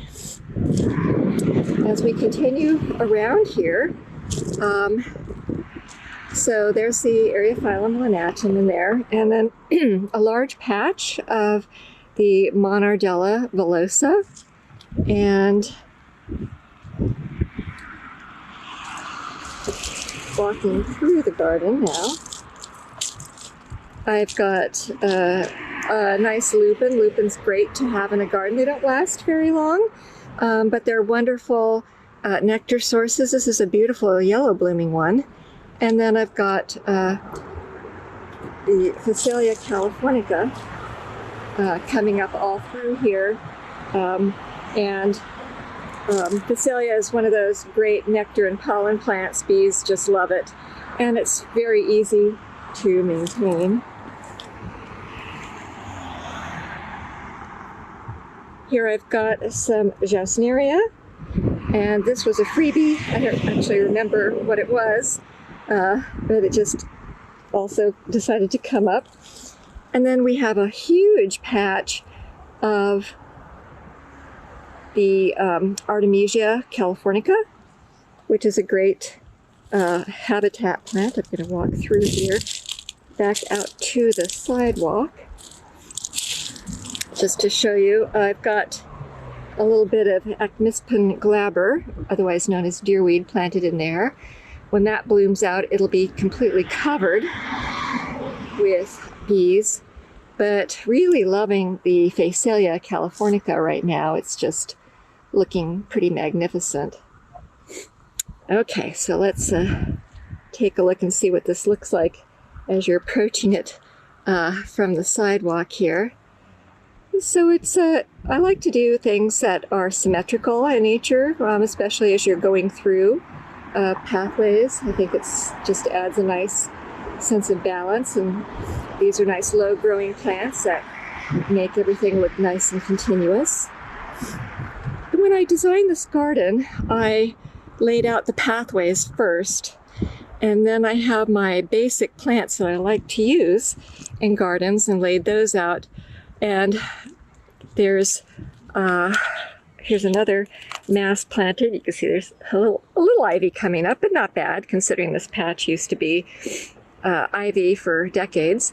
So this is Heterotheca cecifolia, San Bruno Mountain. This is a great plant. It blooms almost all year round and spreads out nicely, loves the sunshine. And then I've got another mass of Monardella over there. And in and amongst here, I've got Malacothamnus fremontii. And I like to plant plants that not only provide nectar and pollen resources, but also provide larval food resources. So as you can see here, this has been chewed on, and this is what I'm always looking for, to see what caterpillars are chewing on these so that we can get some butterflies and moths, but more specifically caterpillars to feed birds. Now stepping back out of the bed here, I've got Eriogonum fasciculatum planted in here, several of those. And they take a little while to get going, but once they're established, they get huge and they are very happy. So those are, I think I've got 1, 2, 3, like 6 of those planted in here. Okay. And then we laid out our pathways here with branches to keep people from stepping on plants. And other plants that I have tucked in here.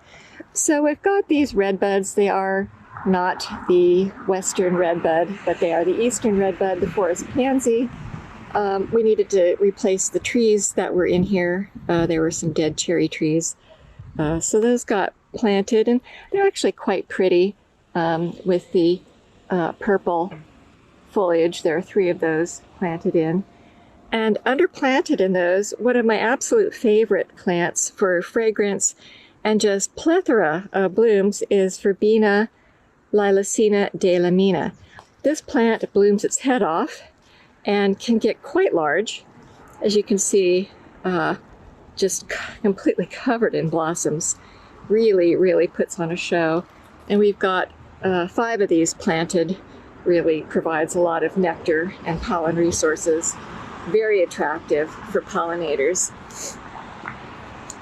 Looking back this way, you can see there's the big patch of Monardella there, and when that gets blooming, that'll be completely covered in bees as well. And then down here, we've got Ceanothus. This is the Valley Violet, and this one was a little slow to get going. I don't know if all of them are going to live. I think I've got maybe 7 or 8 planted in here, but Ceanothus is great. Again, a great early nectar and pollen resource, but also very attractive for a larval food source. And then I've got back here this large herbaceous plant. Here is Helianthus Californica, and this is such a great plant. It's just so happy and rangy. And last year I noticed that it was chewed up pretty well, so I know that it's being eaten by larvae, and it's also a really great habitat plant. Let's see, what else do I have here? So yes, I've got a coffee berry. So when you're planting in masses, you can think about the mass of the plant. So this coffee berry will get large because you want to plant generally for pollinators at least 3 feet in diameter for them, and this will get large. So it should provide a lot of good resources. It already is. You can see that some of the leaves have been chewed on. So that's a good sign. I always like to see that things are being chewed up.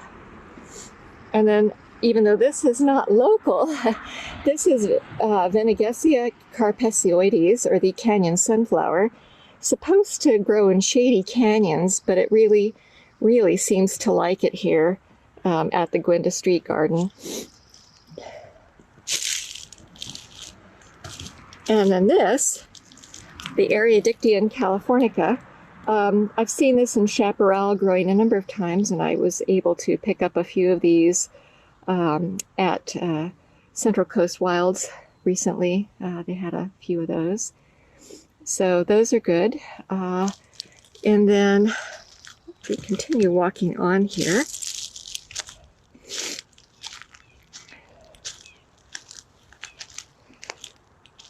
no garden is complete, of course, without Salvia apiana, otherwise known as white sage. This one is extremely happy. It's getting ready to bloom, as you can see. And then as we go through the pathway in the back here, I have planted in these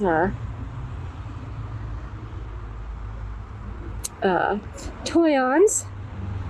So these were small plants when we planted them a couple of years ago, and now they are over my head. And I think toyon really likes oak, so these are something that you can really plant together.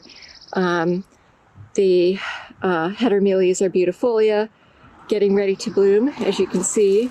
This should really be putting on quite a show later, and it hides the electrical box nicely, as well as my camera equipment over there.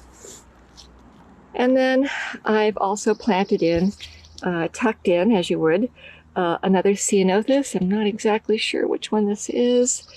And then one thing I like to do is, once the big shrubs like the Heteromelias are planted in, is to start layering in other things.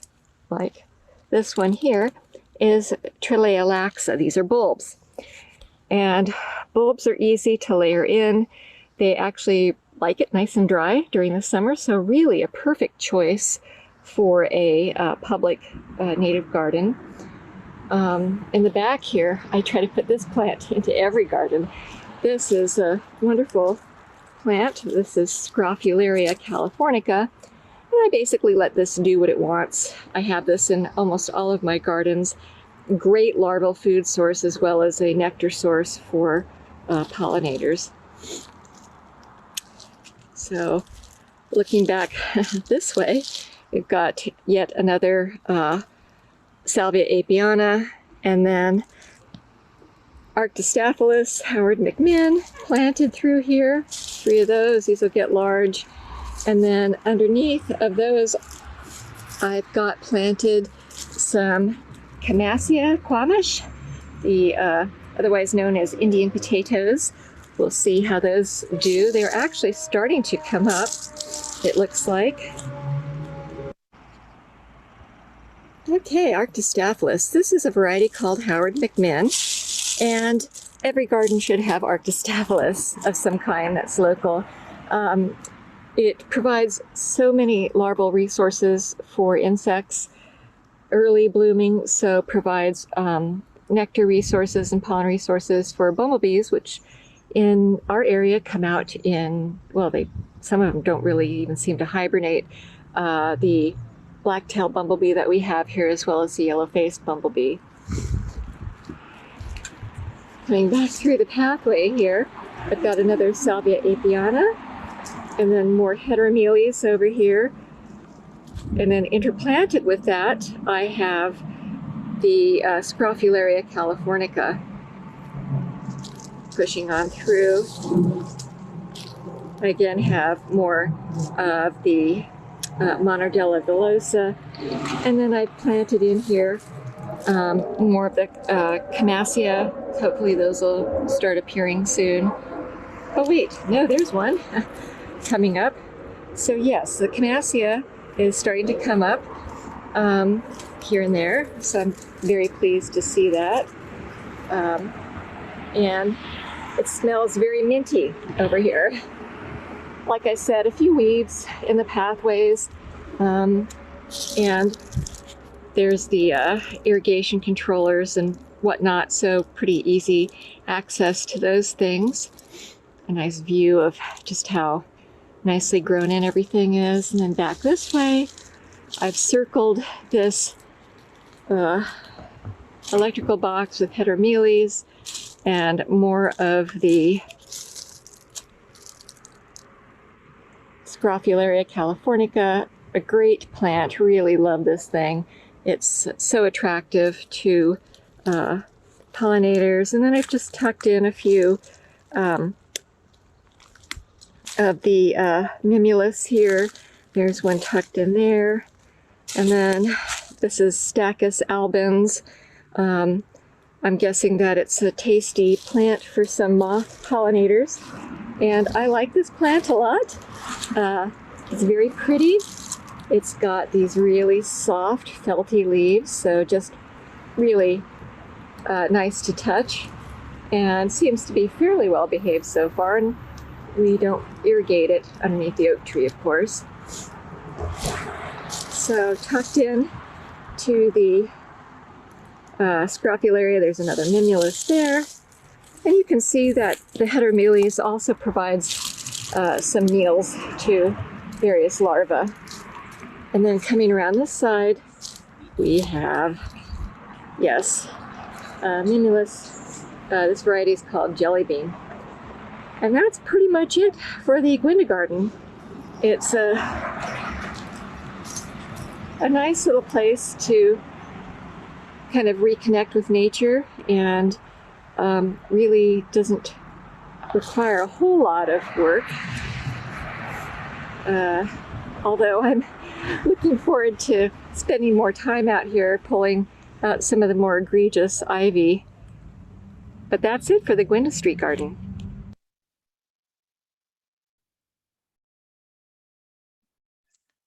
Yes, there you have it.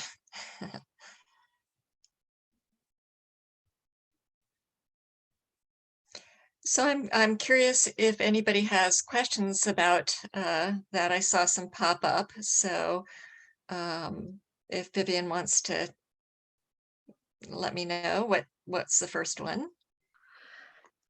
Yes, Juanita, thanks. It's Johanna. Okay.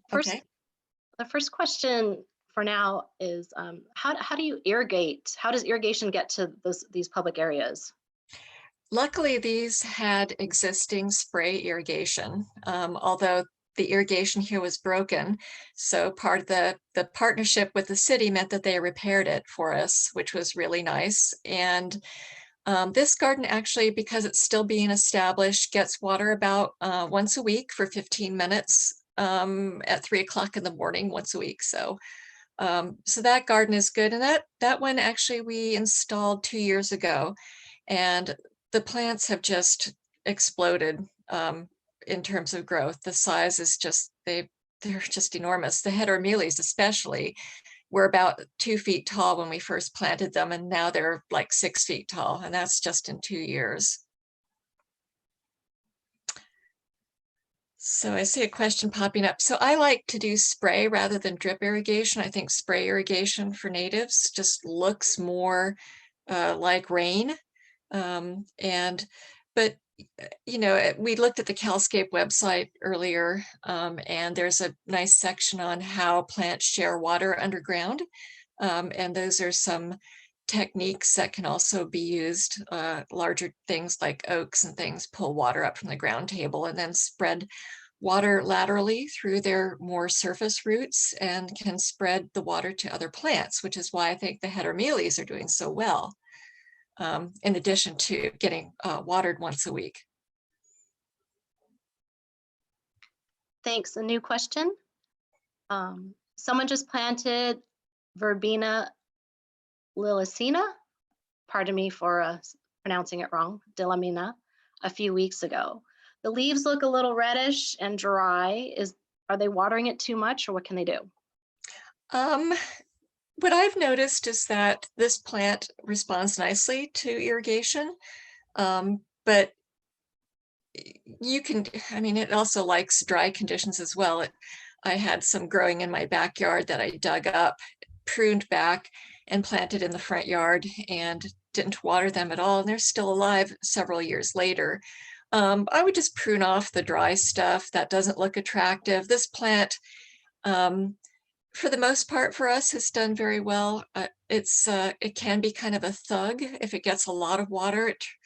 At our Primrose garden where we have it, there's one that's about 6 or 7 feet in diameter, and we keep hacking back that one because it's a thug, and it can be, but you might try a little extra water, prune off what looks unattractive, but it's kind of hard to kill.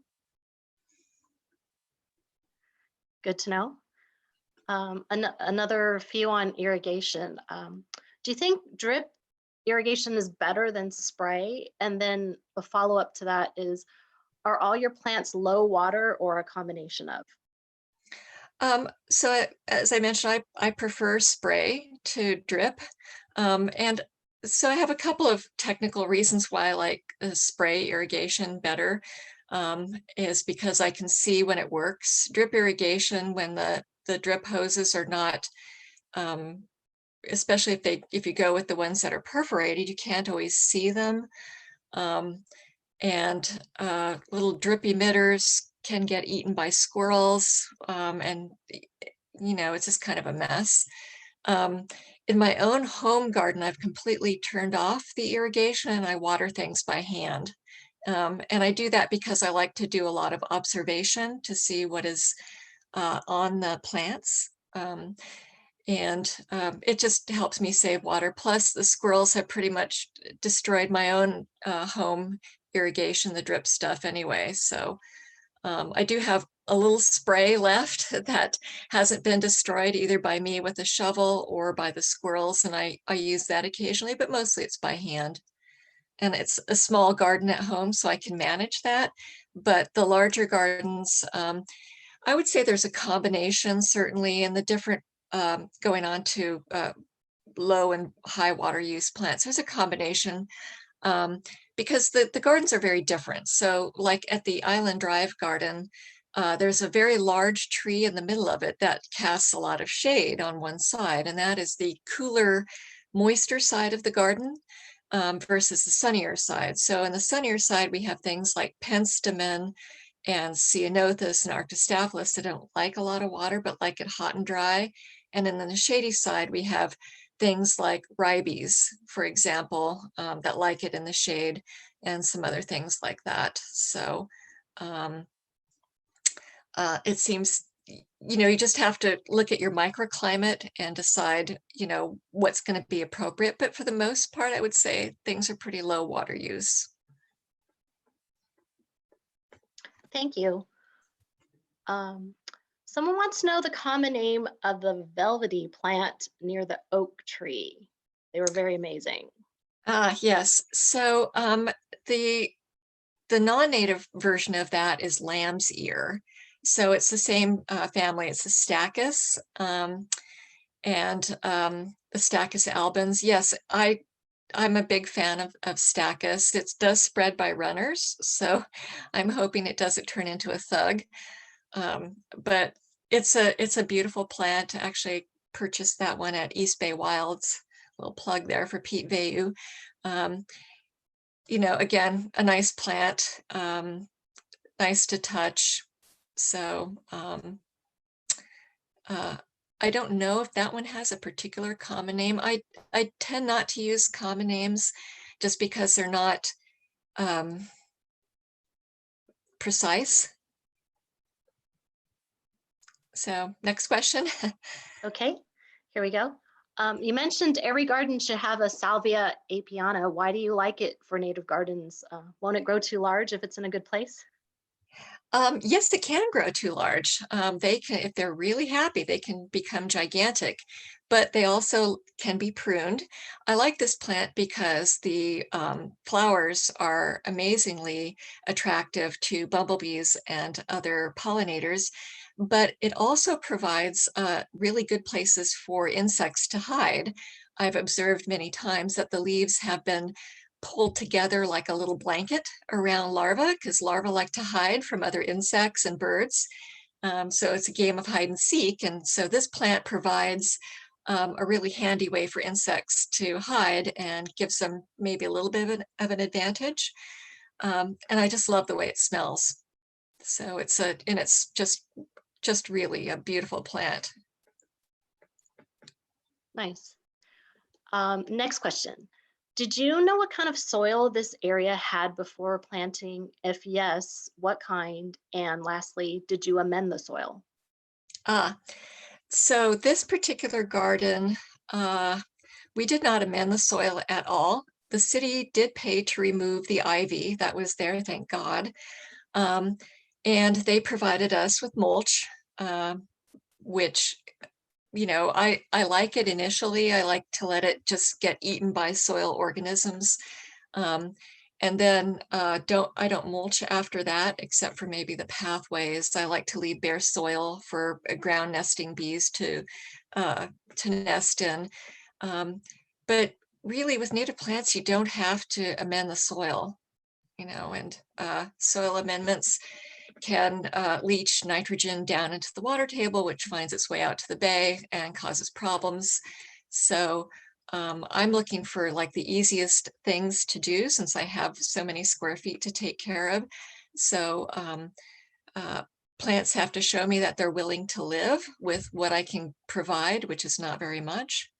And so that particular garden, I don't know the soil there.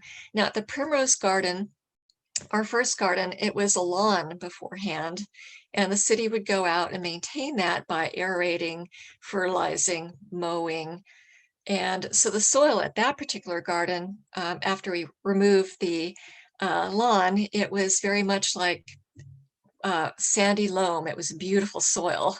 And so that garden really took off the first year and has been a delight ever since. It really varies. In these public spaces, sometimes you end up, especially next to the curb, there's a lot of construction debris. You end up with a lot of gravel and sand, and because some of these places really haven't been looked after for literally decades, there's a lot of trash, broken glass. So the soil is you know, it is what it is. Sometimes it's good, sometimes it's not so great.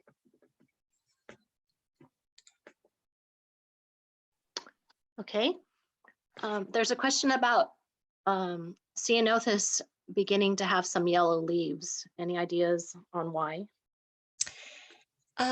You know, I don't know. It might be because it's getting too much water or not enough sun. Just a guess. Okay, thank you. New question. Do you know if California native plants will perform the same if they used recycle or potable water? I don't see why not.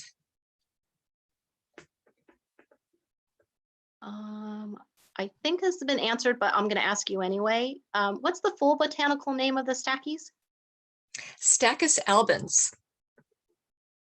Sounds good. Oh, there we go. It's in the chat too as an answer. Yes.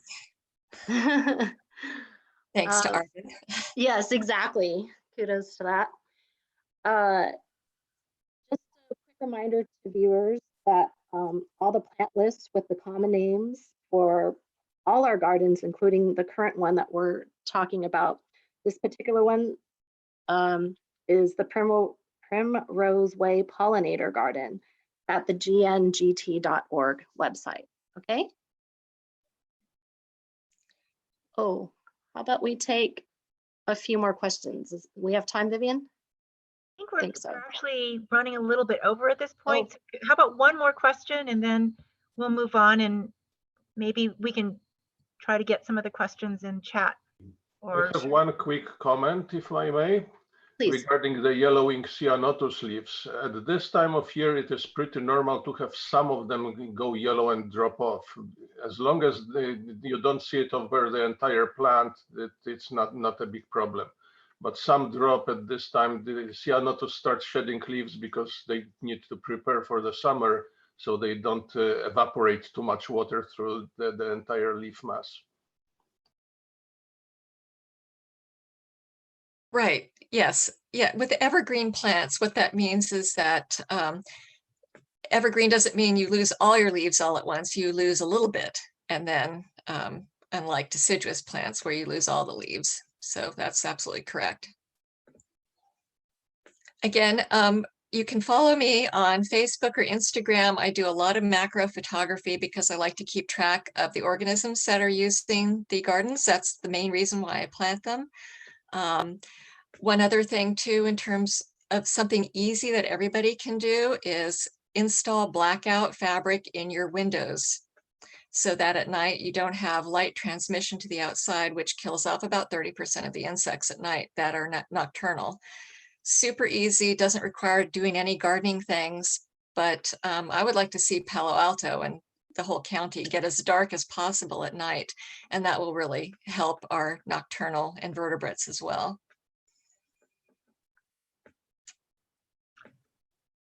thanks, Juanita. I really appreciate that. And I have to say, as living close to Palo Alto, I love running across your gardens. It's just so exciting to suddenly see this wonderful mass of native plants right there next to the road. You just don't see that in many places. It's just fabulous.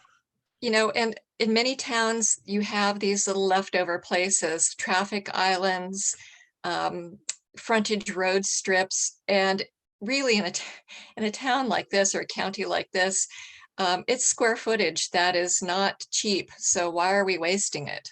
That's how I look at it. Couldn't be a better use for this space, and absolutely such a wonderful educational opportunity for people. Thanks again. And My so pleasure. we're going to move on to our next garden, which is Rebecca Schoenberger's garden. She is the owner of the landscape company California Nativescapes, and she has a diverse background in sustainability and natural systems. She has an AS in park management and a bachelor degree of science in environmental studies.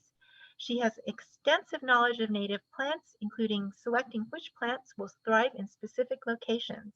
And since 2001, Rebecca has been a Santa Clara County Master Gardener, and she is going to be showing us the Berger garden, demo garden.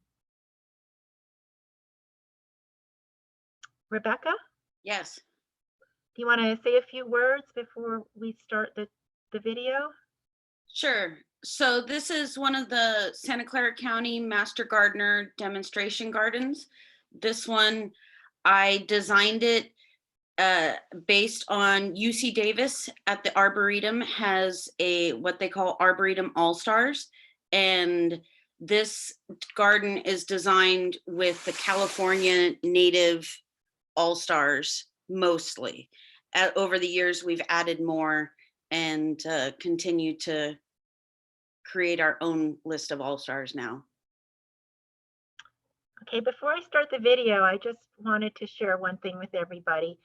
These, both Juanita's garden and Rebecca's gardens are public, because they're in public spaces, their addresses are listed on the website. So if you look here, I'm showing the GNGT website, and I'm on the Berger garden, which is Rebecca's garden, this one, Garden 72. And if you scroll down, there's the menu to show the video, but right below that, right here, you can see the address for the garden.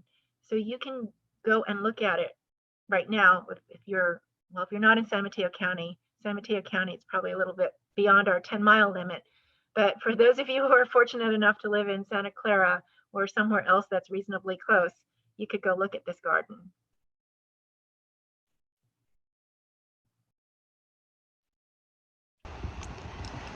Welcome to the Berger Native Garden at the county offices on Berger Drive. This is our native demonstration garden. We also have an edible garden that is next to this native garden, which I'm sure delights in all the pollinators that the native garden attracts around it. So I'm going to take you through a brief walk through our native garden. Here in front of us is, in the foreground, is originally planting two Ceanothus valley violets that have merged into one larger than expected shrub. The tree behind it is one of the only non-natives that we have planted here. That is the Arbutus Marina. It is Arboretum All-Star, and we did choose to use that as opposed to the native madrone because madrones can be finicky, and we thought this would be a good substitute in the urban environment. So approaching the main part of the demonstration garden, we have a meandering path. We have a little bench that many of the county employees enjoy. Flanking the bench are two Epilobium Everett's Choice. I love this variety because it is predictably low and predictable in size. As you can see, it usually spreads about 2 feet wide. Here in the full sun at this garden, it is extremely happy, and they've grown to be about 4 foot wide mats, which is pretty big for Everett's Choice Epilobium. And we surprisingly have flowers already on our epilobiums, which is very early for this time of year. Usually they start blooming in the middle of summer. But at this garden with the full sun, they can bloom year-round even.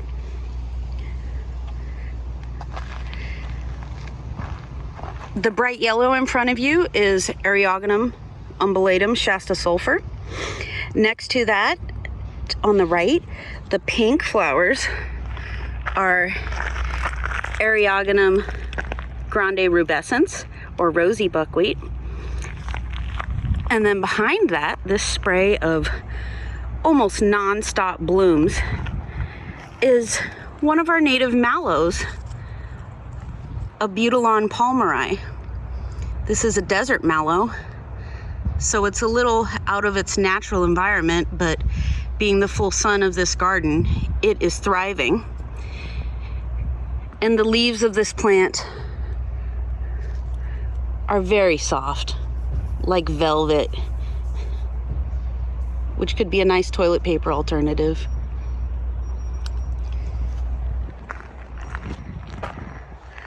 Under the canopy of this redbud here, we have a few Erigeron glaucus, or seaside daisy, and the grayer mat of plants in the background started from about 3 or 4 Lysandria or Dune Aster.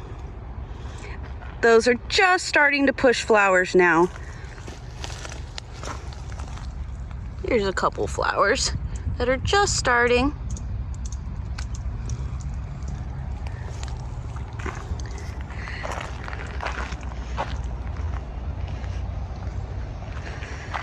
So the large shrub, dark green in front of you, is Howard McMinn manzanita.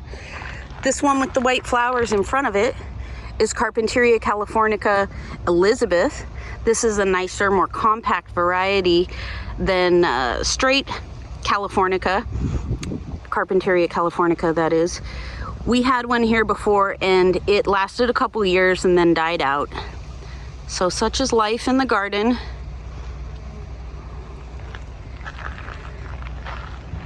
Again, another Howard McMinn manzanita.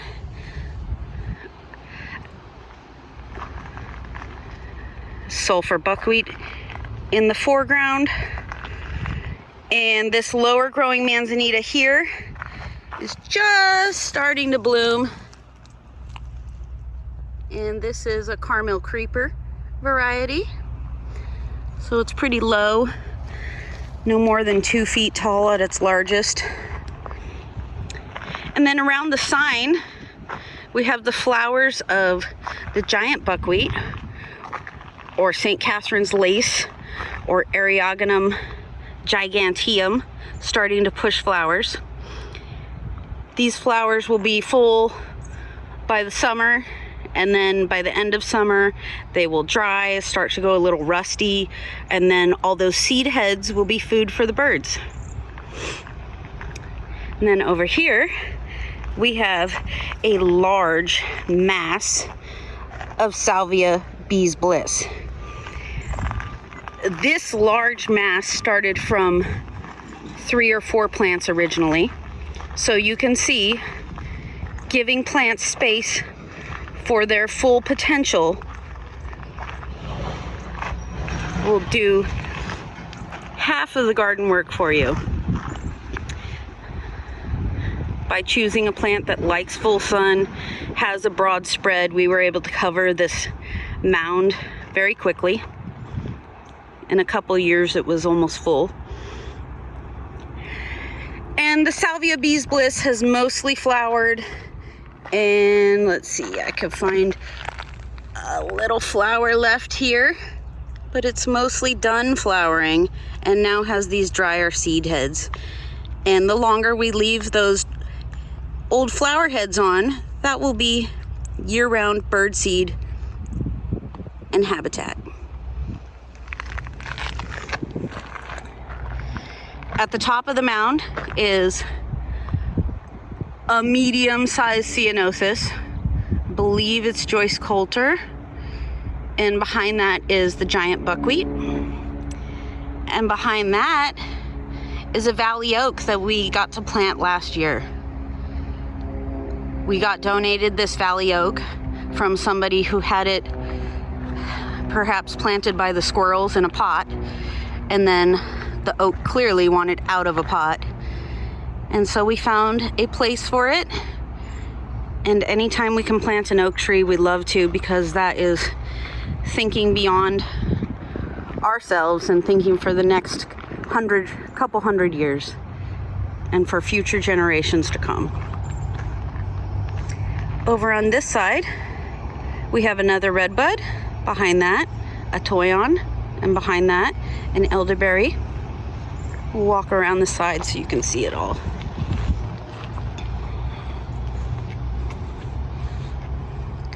Another Howard McMinn manzanita here. The manzanita could be controlled by size in height and width, but we have 4-foot wide sidewalks, so no need to trim it down, but it can be boxed hedged if you really wanted to. Again, another Arbutus Marina, our only other non-native here, with another valley violet that is much smaller than the other one I showed you. And our manzanitas bloomed in winter, so there's not too much going on there. This little bed gets absolutely no water, and so we planted a Lavaterra acergentifolia, or bush mallow, because it will thrive in neglect. And this plant is gorgeous with hot pink flowers. It can get a little top heavy, so we did some hard pruning on it after a major branch broke off this winter, which is typical. Like I said, they're very top heavy, so a good hard prune is fine for it and won't hurt it. Here's some views of the flower. Isn't that pretty? So this is another native bush mallow that we have. Not truly a Butylon, but Lavaterra.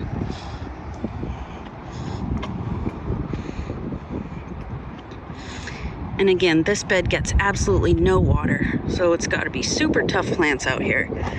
We have wildflowers that come up in the spring, but we just added mulch not too long ago, so those beds got covered up.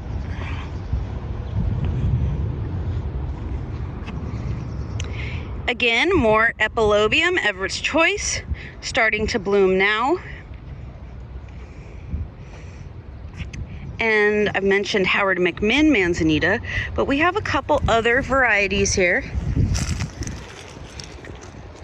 This variety is called Lester Roundtree, and it was named after a female botanist. Nice bright colors with the striking fruit on it.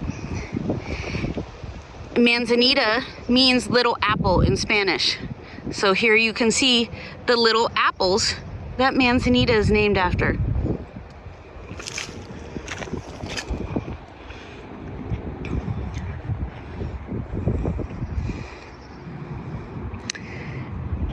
And here's another super reliable, almost non-stop flowering plant, the Bladder Pod. This is kind of a funky plant. People either love it or they hate it. The pods kind of look like bladders, which is one way it may have got its name. Some people say it smells like urine when you rub up against it, but I think it's more the smell of the desert. And this is almost non-stop blooming, attracts many, many kinds of pollinators.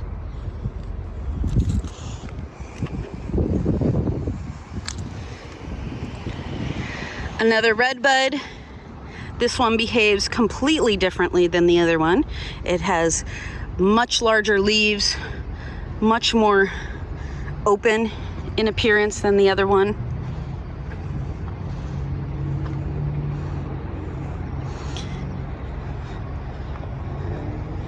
And our Toyon and our elderberry. The redbud and Toyon were original plantings here. The elderberry was just added last year, and it is already growing very fast, like elderberries do. And then this is our bed back under the redwoods. This end of the bed gets sun. We have some monkey flowers, some berberis, some yarrows, and now there are wildflowers up with the clarkias, a couple lupin, and several poppies. Here's one of our red monkey flowers.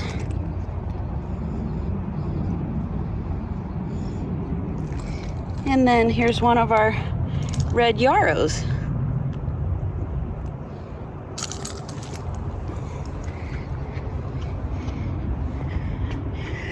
We got these logs from another master gardener, and we're using them as a natural edging to border our beds and help direct people of where are the good places to walk and where not to. We added this path to connect to the main path a couple years ago. Here's our Clarkias, or Farewell to Spring. This is truly mountain garland, not Farewell to Spring is what they call another type of Clarkia, but this one gets taller, gets multiple colors, And it's interesting to see the wildflowers here. When we first planted, the wildflowers were more in abundance and we had a lot more lupin. Over the years, less and less lupin and more Phacelia and other things we've tried to introduce here. There's our berberis. We have berberis aquifolium and berberis repens in here.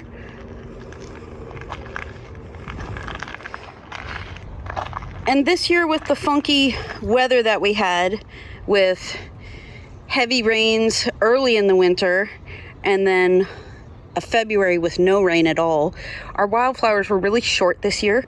Our Phacelias are only a foot tall or less in many areas. So it's been a different year for us on wildflowers.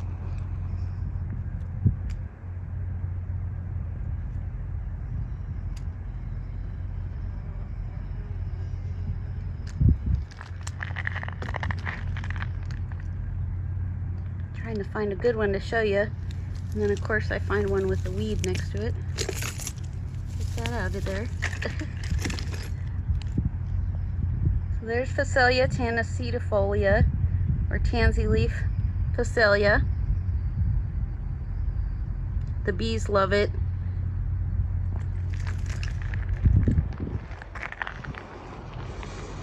And this is a little bit different of a microclimate here under these redwood trees. We have some shade. We're on the back side of this slope. So we do get a little bit of a different microclimate here where we've got some heucheras or alum root. Here's one still in flower. The alum roots definitely don't like as much full sun, so they will get a little crispy here in the middle of summer. Some are already starting to look a little crispy. We have a Serpentine Columbine here. It's not flowering yet.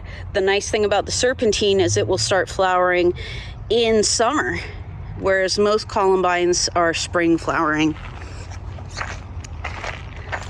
Douglas iris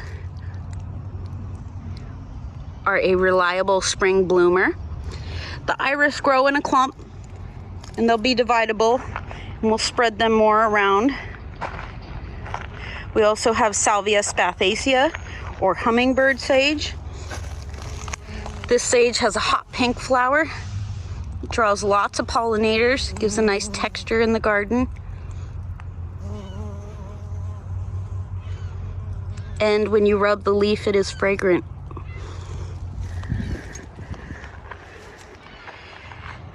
Here you can see the oak we planted again, and the tall stalks of white sage coming up around it.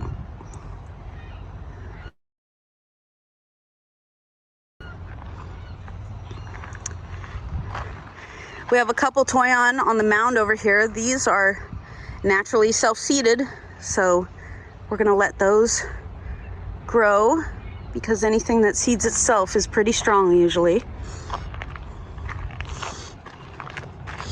So again, this little microclimate of a different environment. We added this big rock here so it'll double as an extra sitting bench next to the picnic table that county staff and master gardeners use. Over here, we've got a Phacelia that came to the garden. Not a typical one for this area. This is the Great Valley Phacelia, or Phacelia ciliata.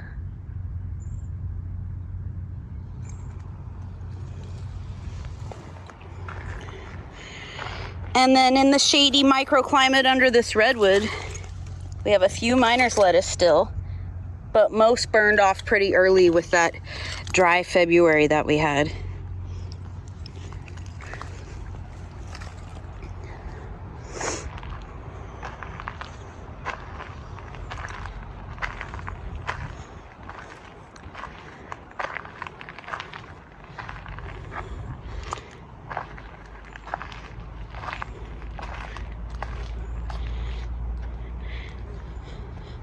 And we've tried several hybrid monkey flowers over the years.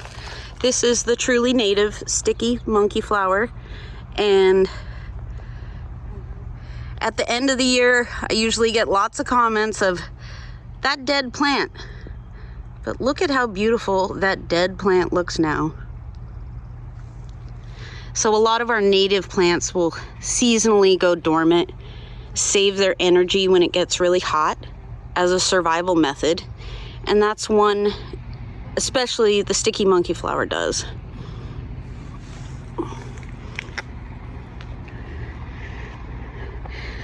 These lovely architectural grasses are deer grass.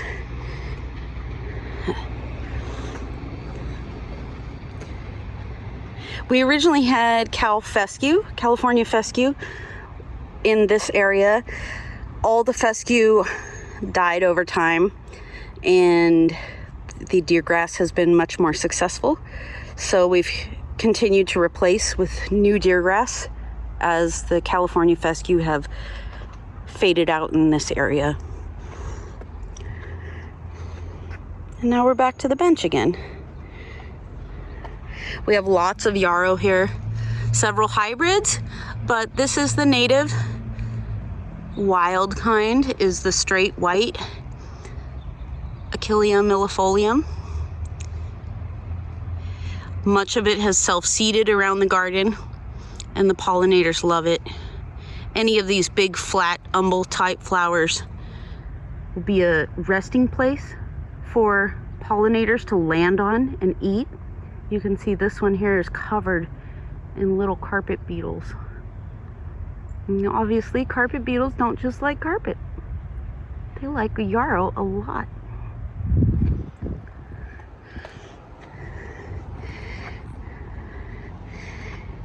And we have this little bed next to the handicap spot, and this little bed over here next to the entrance to the county offices. This bed has Epilobium Everett's Choice in the foreground and a California Buckeye in the center. The Buckeye is just starting to flower now. And then a Howard McMahon Manzanita again. We have several of those in the garden. We also have several other types of manzanitas, but it's hard to show the distinction when they're not flowering. So thank you for coming on our mini tour. We can't wait to have you out in the garden.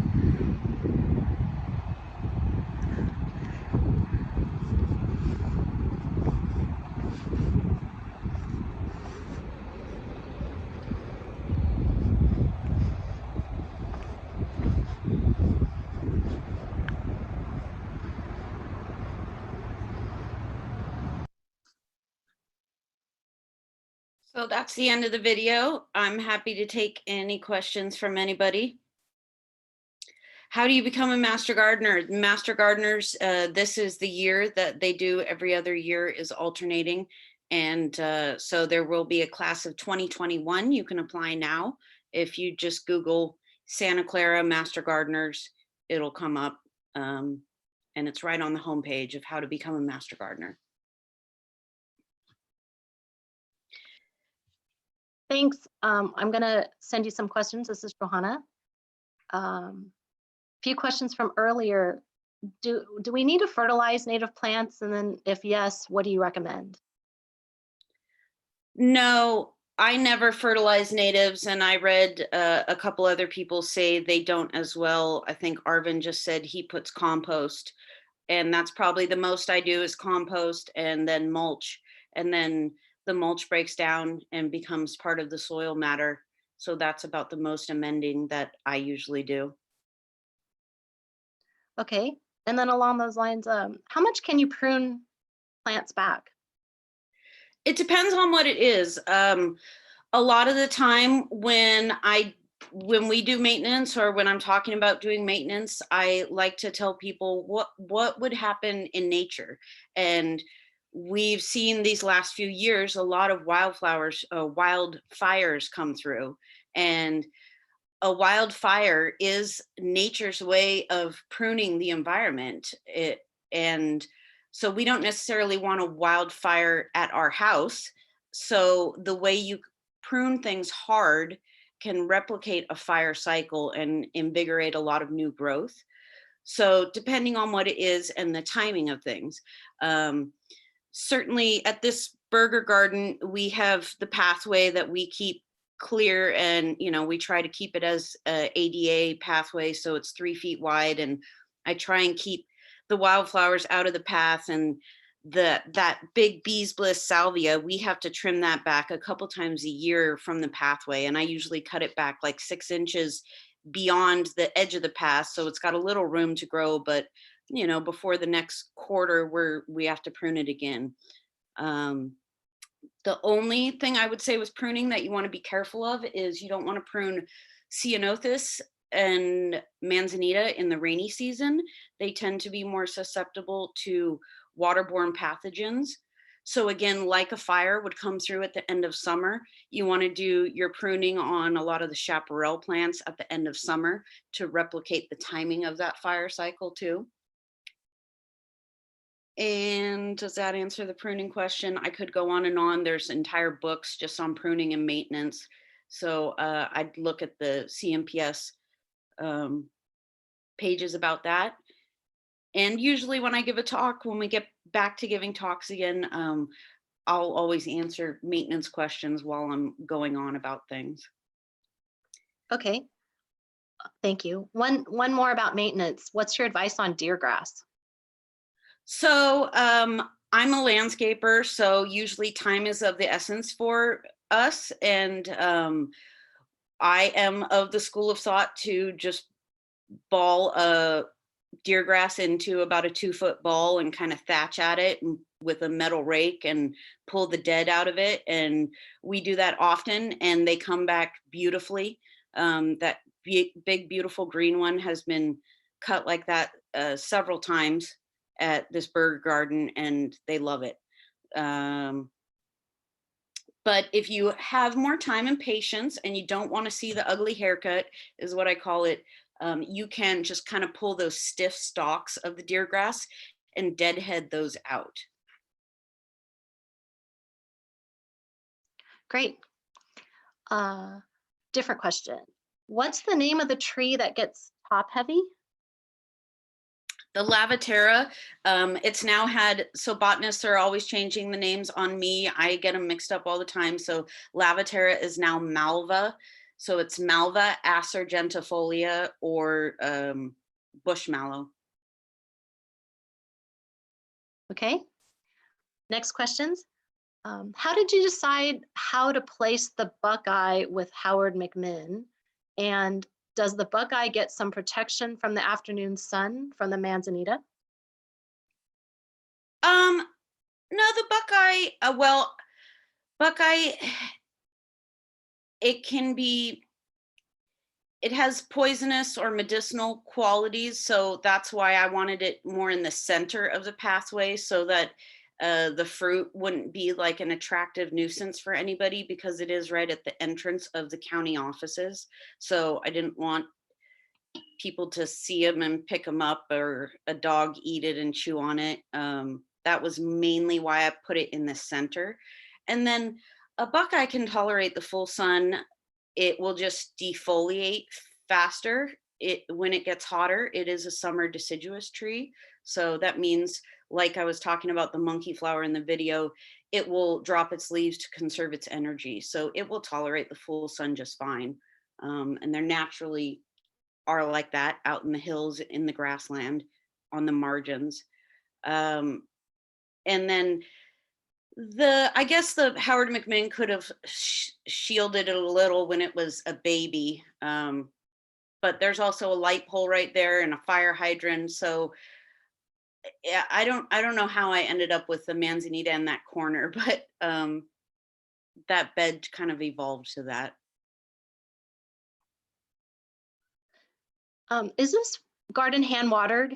And then how often do you provide the maintenance on this particular location? Yeah, so this is it's a master gardener garden, so it's maintained by volunteers, usually myself and a few other people, and sometimes I volunteer my crew's time to work there. It is usually maintained quarterly, and we've gone through like every other month maintenance, but now I think it's at the point where quarterly is fine. And it is on irrigation. It's kind of a long story. It's a hodgepodge of irrigation. It's been installed over the years by volunteers, and the system has been managed by a couple different people. And so there's kind of a hodgepodge of two different kinds of drip that are working together. It is on a timer, but it's a battery operated timer, and there's only one valve for the entire garden. So that garden used to be a hill of grass. And so they only needed one way to irrigate the grass, but now we have all these different plants together, and there's redwood trees in the back, and the redwood trees really suck a lot of water. I say they're stealing water from the other plants because they're used to the grass that used to be there. So it's an interesting dynamic. And then the garden is total full sun. So I do irrigate this garden. It's usually irrigated. It used to be a lot more frequent when it was newer plants.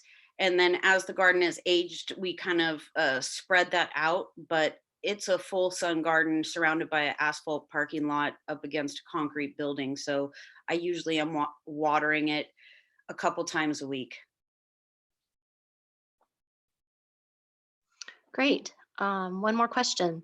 Yes. What kind of soil did you install for the paths? So that is not soil per se. What the pathway material is called DG, or decomposed granite.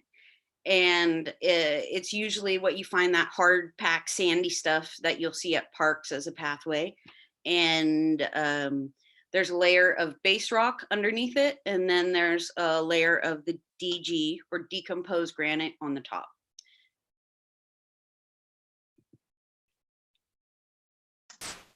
I believe that wraps up most of the questions that I could see via chat. I'm going to turn it back over to Vivian. Thanks, Johanna. Thanks, Juanita. I want to thank all three of our presenters today, Steve, Juanita, and Rebecca. Really wonderful gardens, and thank you for sharing all your insights. I think it's been a great session. And so we're getting ready to wrap up now, but before we go, I just wanted to remind everybody that you can do your own garden tour right here on the GNGT website.